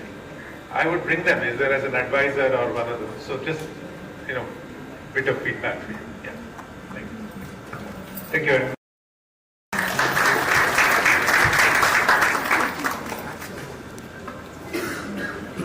That was an heart-moving pitch, and with that we come to the end of an insightful session that gave us a real-world look into how a pitching session would happen. I hope this would serve all innovators in our midst for their near future when they will pitch their own ventures. I would like to extend my heartfelt gratitude to all our dignitaries who have come down here for such an insightful session. This session has been a great sense of inspiration for all of us in attendance. I would now request our CEO, Ms. Datri Reddy, to honor our esteemed guests by presenting them with our token of appreciation.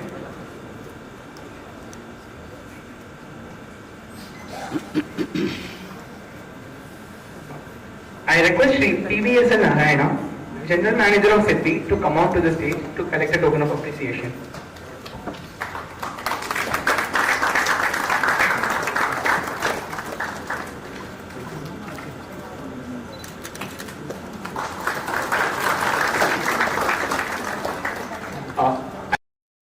Mr. Satish Andhra, Managing Partner at India Partners. I request Dr. Ramesh Baidapani, Managing Partner at India Partners, to collect a token of appreciation.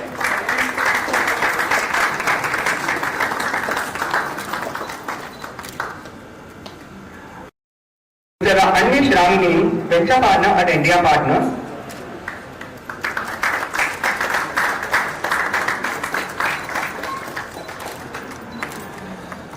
Satish sir, and I request you again.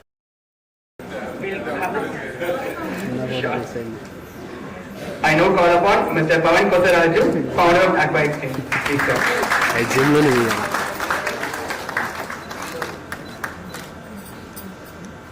Mr. Ritesh Glory.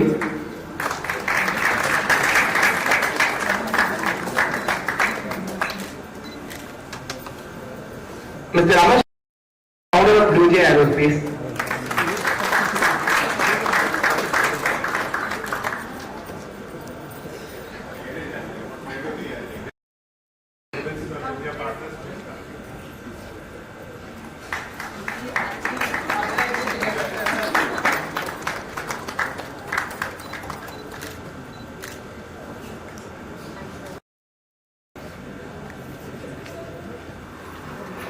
Thank you to all speakers, founders, partners, and guests for contributing to a truly meaningful summit. It's been a long and insightful session. Let us break for refreshments. I request everyone to proceed to the cafeteria, and we will reconvene here at 5:15 for a session by the Meiji Startup Hub. Thank you.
I don't see noise. People know about Genesis? Yes. Okay. Anybody knows about Samrid? Time? Okay. Not the wave times, okay? I'm talking about the actual program time. So, Ministry of Electronics and IT started MSH for promoting deep tech startups, and we call ourselves as the historians of deep tech startups. Okay? So any technology that you use that has a deep technology involved into that, like it be IoT, AI is a buzz word happening around. So we'll get back to that. So anybody who is into deep tech, we want to handle them and create a very healthy ecosystem for them. Let it be mentoring, market access, or money support. When I say money, it's funding. So we do this through a lot of programs. So the three main programs that Mainly Startup Hub facilitates is first is the Tide, which has been there for a very long time. We have supported 51 incubators on Tide. So all the funding programs that Mainly Startup Hub does is only through the incubators or accelerators. On a whole, we call them as enabling partners. For Ministry of Electronics and IT, MSH becomes the implementing agencies, and incubators and accelerators become our enabling partners. Okay? So all these programs, say Tide, Genesis, and Samrid, are these funding programs that we do through the enabling partners. So first, let us talk about Tide. Tide is a scheme for early stage entrepreneurs. There are three components into that. One is EIR, another is Scale Up, and the other one is Grant. So the EIR is up to 4 lakhs you can get, that is up to prototype building. The other one is the grant up to 7 lakhs, and the Scale Up is when you are ready, market entry, scaling up, you can avail that. And all these three components are grant. Okay? And this was already available, from many years, Type 2.0, So Type 2.0 is facilitated through 51 incubators across India. So we get applications through them, incubators are funded, and incubators choose startups and innovators and they fund through them. The next major program that we facilitate is something called Samrit program. So Samrit is a funding program where we fund startups up to 40 lakhs. Okay? This is like an investment-based equity and equity-linked instrument funding that we do. So Samrit, we have completed one cohort. The second cohort is about to get over. So in total cohort, we had around 42 accelerators. So more than talking about the funding, Samrit is an acceleration program. Okay? So anybody knows what is an acceleration program? Yes? So acceleration program is for startups when they are about to enter the market and they are scaling up. They are in early revenues or in revenues and they want to scale up their business. That is when they need few funds, right, for their growth. That is when Samrit comes into picture. So Samrit works out like matching funds. You have to get a matching fund from an institute, right, like a VC fund or a syndicate.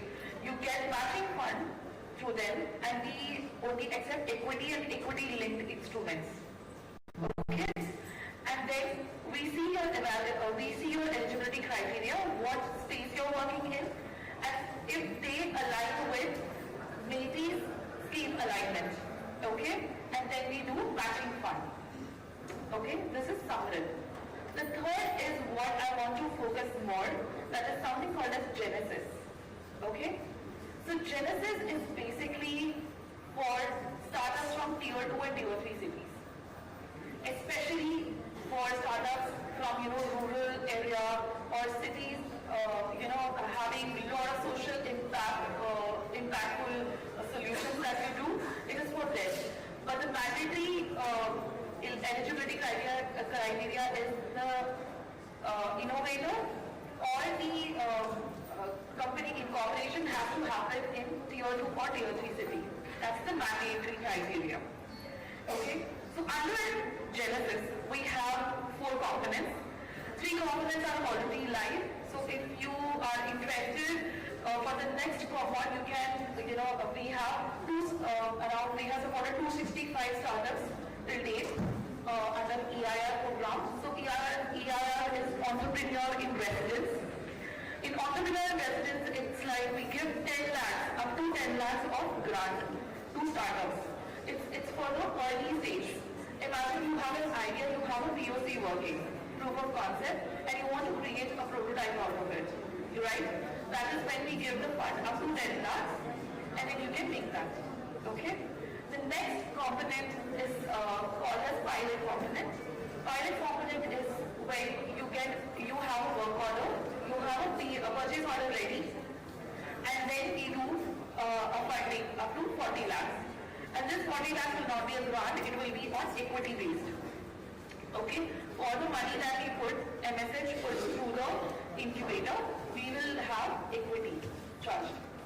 The third component is the investment component. I think most of you will be interested in that. So it is the investment up to 50 lakh we do as matching fund. Okay. So another thing is it is only for equity based funding, not equity linked. It is pure equity based funding. It is. Okay. So I know a lot of startups come to me asking, we are having CCPS, we have convertible notes. No, we have to purely go with equity based funding. So this is an overall picture of the funding that MSH does. Apart from this, we have when in a life cycle of a startup, funding is not the only thing that you require, right? What if you have the fund? You have your product ready. The main thing is reaching out to the market, right? So market access is something that is very crucial. And my CEO, sir, Paneer sir, always says, your best investor is your customer, right? And to crack that, to do the product market fit, we we do a lot of capacity building programs. We bring in experts all over from India. We connect them to startups and also to the incubators. And you can actually tap into your market through these experts. And another thing that we have started doing is connecting with startups to know if you require any connection that we can help you with. For example, very recently we participated in Tamil Nadu Global Startup Summit, where we had a one-on-one discussion with the startups. And surprisingly, more than once, the startups asked us, give me connection with ONGC, give me connection with GAIL, give me connection with petroleum, based companies so that we can pitch into there. Because that is the market that we are, it's very hard to crack. And being at the government side, it will be easier for us to crack that to you, on behalf of you. So tell us if you need any market access. If in our resources, we'll be able to help you. Okay, that is the kind of support that we expect the startups need from us. Usually we receive, requests like, what's up with the next funding? We receive something, can we get more funding? It's not that. Cracking the market is the most important thing. So please let us know if we can help you over there. Another thing that we wanted to talk about is the major 3 pillars of MSH that supports the vision of MSH. First is the custodian of deep tech startups. We want to actually cultivate and evolve the technology-based entrepreneurs and startups in India. The second is cultivating the tier 1 and tier 2 startups through our enabling partners. So we have 64 enabling partners throughout India, right from Jammu and Kashmir to Kerala. We have 64 enabling partners only from tier 2, tier 3 cities. And through them from the cohort 1 EIR, we have supported 260 plus startups. So that's a huge number. And you will not be able to believe that all the innovations that startups bring in from tier 2, tier 3 are really enriching. And the quality of the solution that they bring in are socially impactful. Right from using AI to having deep tech, health tech startups, we have seen multiple startups doing multiple sectors, and we'll be able to help them only if they come back to us with their needs. That is one.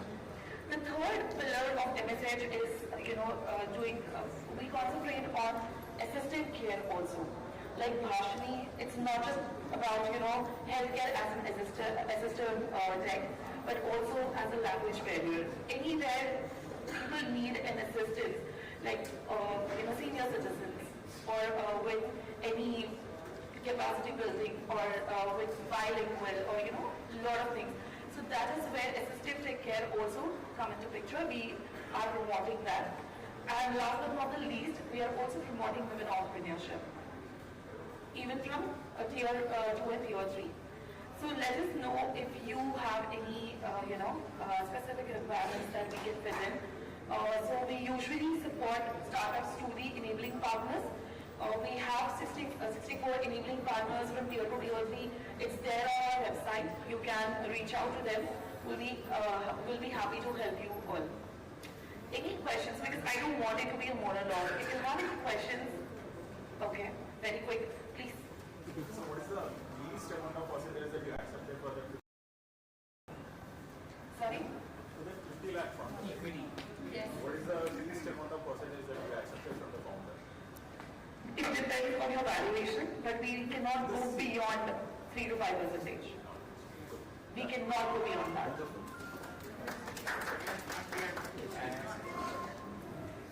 Excuse me?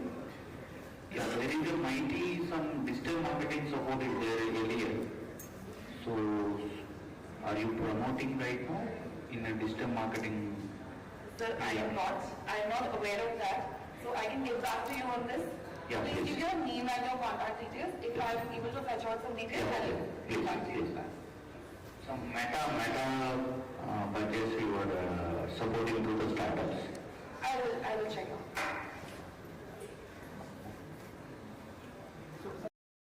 Did we also get the technical support Do we also get any technical support? Because I'm not from a tech background, but somehow I'm able to do a lot of things. Then we solidly need some technical support as well, if there is a possibility is there. Sure. So mainly a Startup Hub website is a platform where actually we have listed down all the resources available throughout our enabling partners, and all startups are also registered there. So if you need to access any resources, you can check and also give a request to the enabling partner that we want to use this. You can actually get through that. So Maidy's platform is, a one-stop shop for all the resources via enabling partners. Let it be some, supercomputing you need, or cloud services that you need, or anything as such. I'm just giving you examples.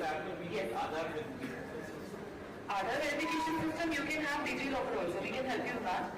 There are APIs that are available. We have our startups who are also incorporating that in their products. DigiLocker they use for doing KYC. You can do that. Ma'am, I have an additional question for that.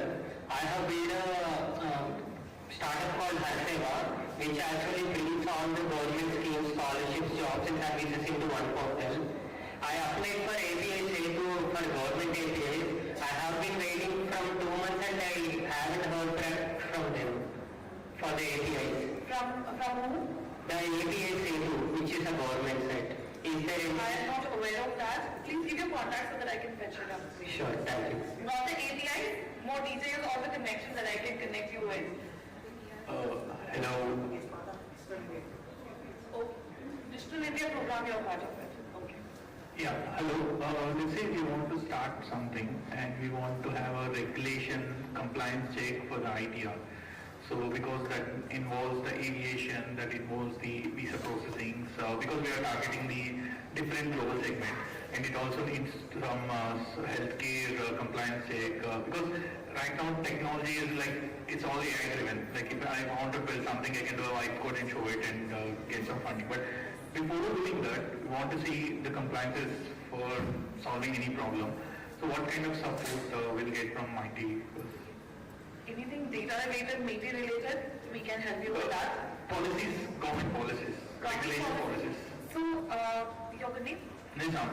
Nizam, usually all the policies are listed on the government website. For example, if you're working on thermal management system or automotive, you can go to the respective ministry and you can download the policy and you can do that. So respective ministry, you have to do it. The research has to be done by the startup, because if you are going global, certification for each country is different. Yes? If it is a product, for Dubai it will be different. For any other country, Europe market, it is different.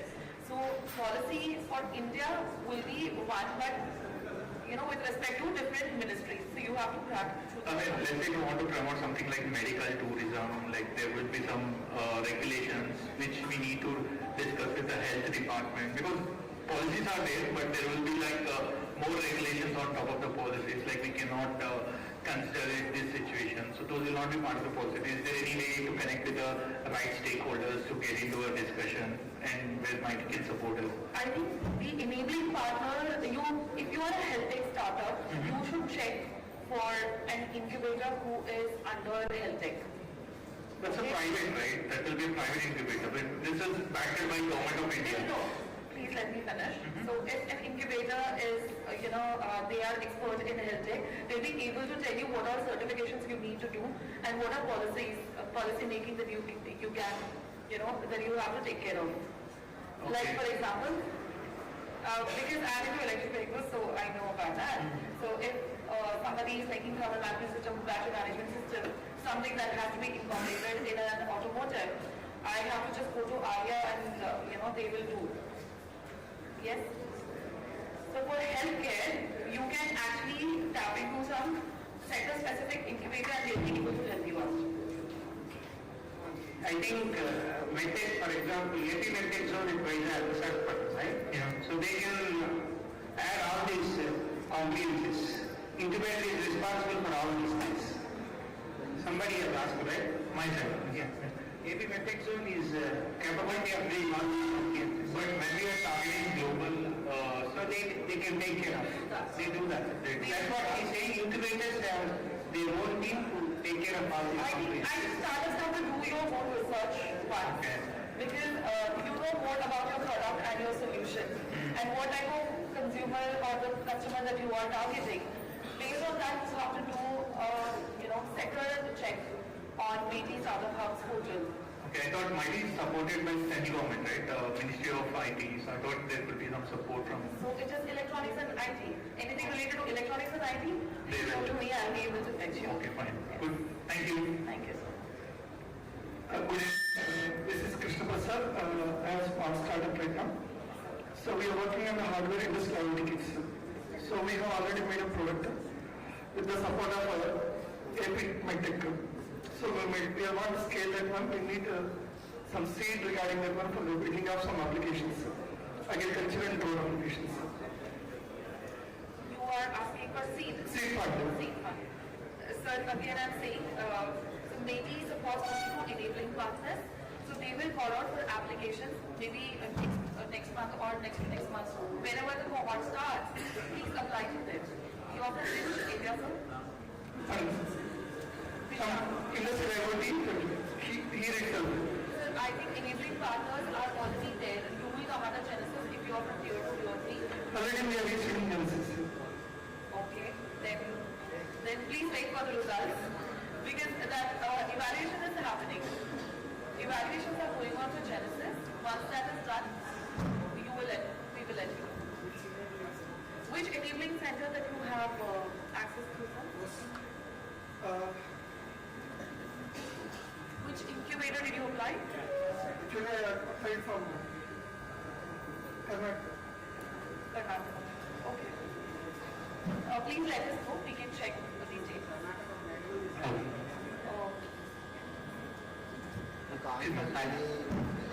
Mighty enable partners in Andhra. Yeah, please. Very few are like Vizag MedTech and SM Haslab. Very few are there. No, 4 are. Four. Very 4 DNC centers. Yeah. That's why people are trying to contact the other states. Try to. No, I think the condition will create your the condition.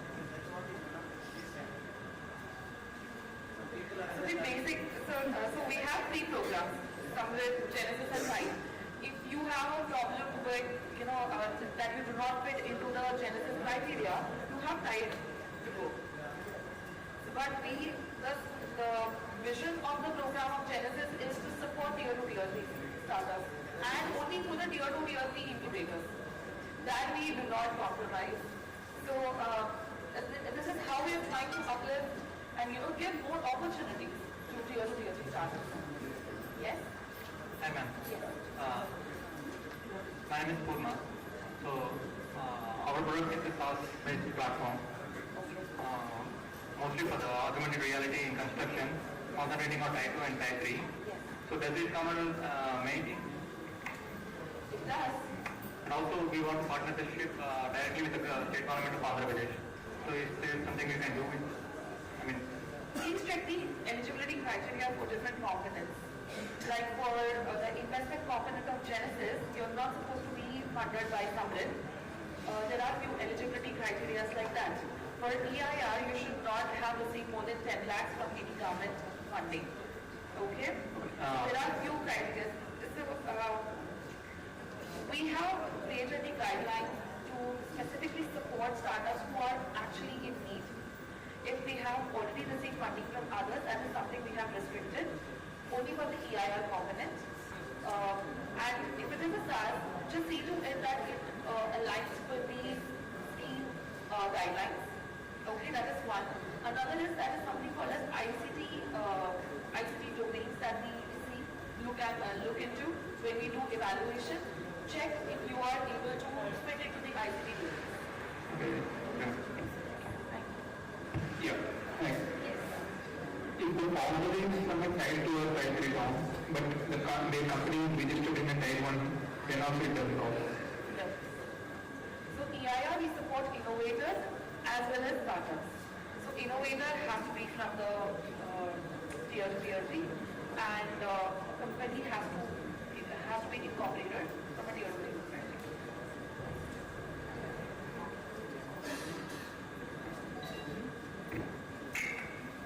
That's it? Yes.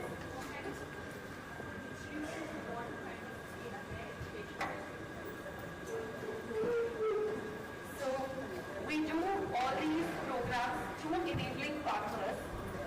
That is because one, you can create a more pipeline, you get more startups. That is one. Another is we also help you financially by giving you the admin cost for running.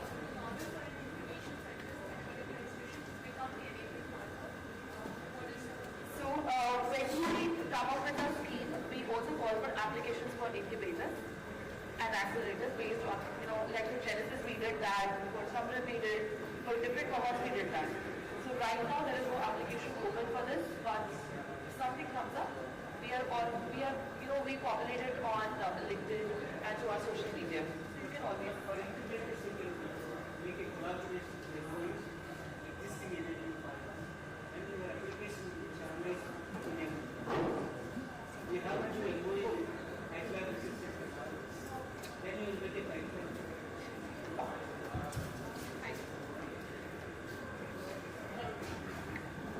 Ma'am, yes. Ma'am, we covered the legacy management tech. We covered both legal tech and fintech. And we require cyber security and data protection mentorship as we deal with a highly sensitive user information. Sure. I think I will reach out to you reach out to me through RTIH. I think they connect your needs. Okay, thank you. Yeah, when a startup submits an application for one of the programs and the evaluations and review, do you have an independent committee or who would be reviewing those applications? So the initial screening is done by the enabling partners. They also evaluate it, then only it comes to us.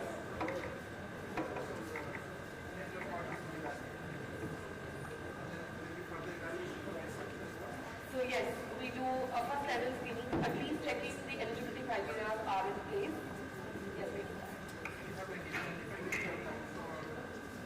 See, MSH coming. Because we have to see you align with the ICT domains. Yes, we do. So I want to conclude with one last announcement about India AI Summit. So India AI Summit is happening in the month of February 16th to 20th, 2026. So we are, requesting startups to register for that. So one thing is we'll be coming up next week with an orientation program where a person from India AI will be able to tell you how the program is going to happen and what are the procedures on board. Please give your name to RTIH team. They'll connect you to us. So we'll put you in the group and we'll be able to attend those sessions. So India AI is happening in a very huge scale. It's going to be the biggest AI summit that is happening, and we are also involving and inviting a lot of people from global incubators, investors, and it's the right platform for creating the buzz, another fetching out market for you, and also to raise funds. So let us know. Thank you so much. We will start that. We are about to start the roadshows and all, so we'll get back to you. Yes. So you will be able to do that after we do the orientation session. It will be online orientation session, especially will be online for startups. Next week we will be doing that. And after that, you will be getting to know how to apply for the pitch fares and other things. Thank you, ma'am, for the insightful session. Now I call upon to present ma'am with the token of appreciation. Please, ma'am.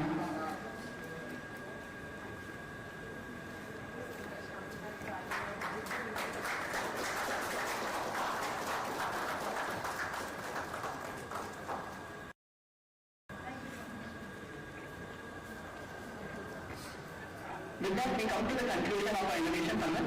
We once again thank all of you for participating and for all our speakers for being a part of it and giving us valuable knowledge. Until then, it's good afternoon, good evening, and good night from all of us at RTH. Thank you.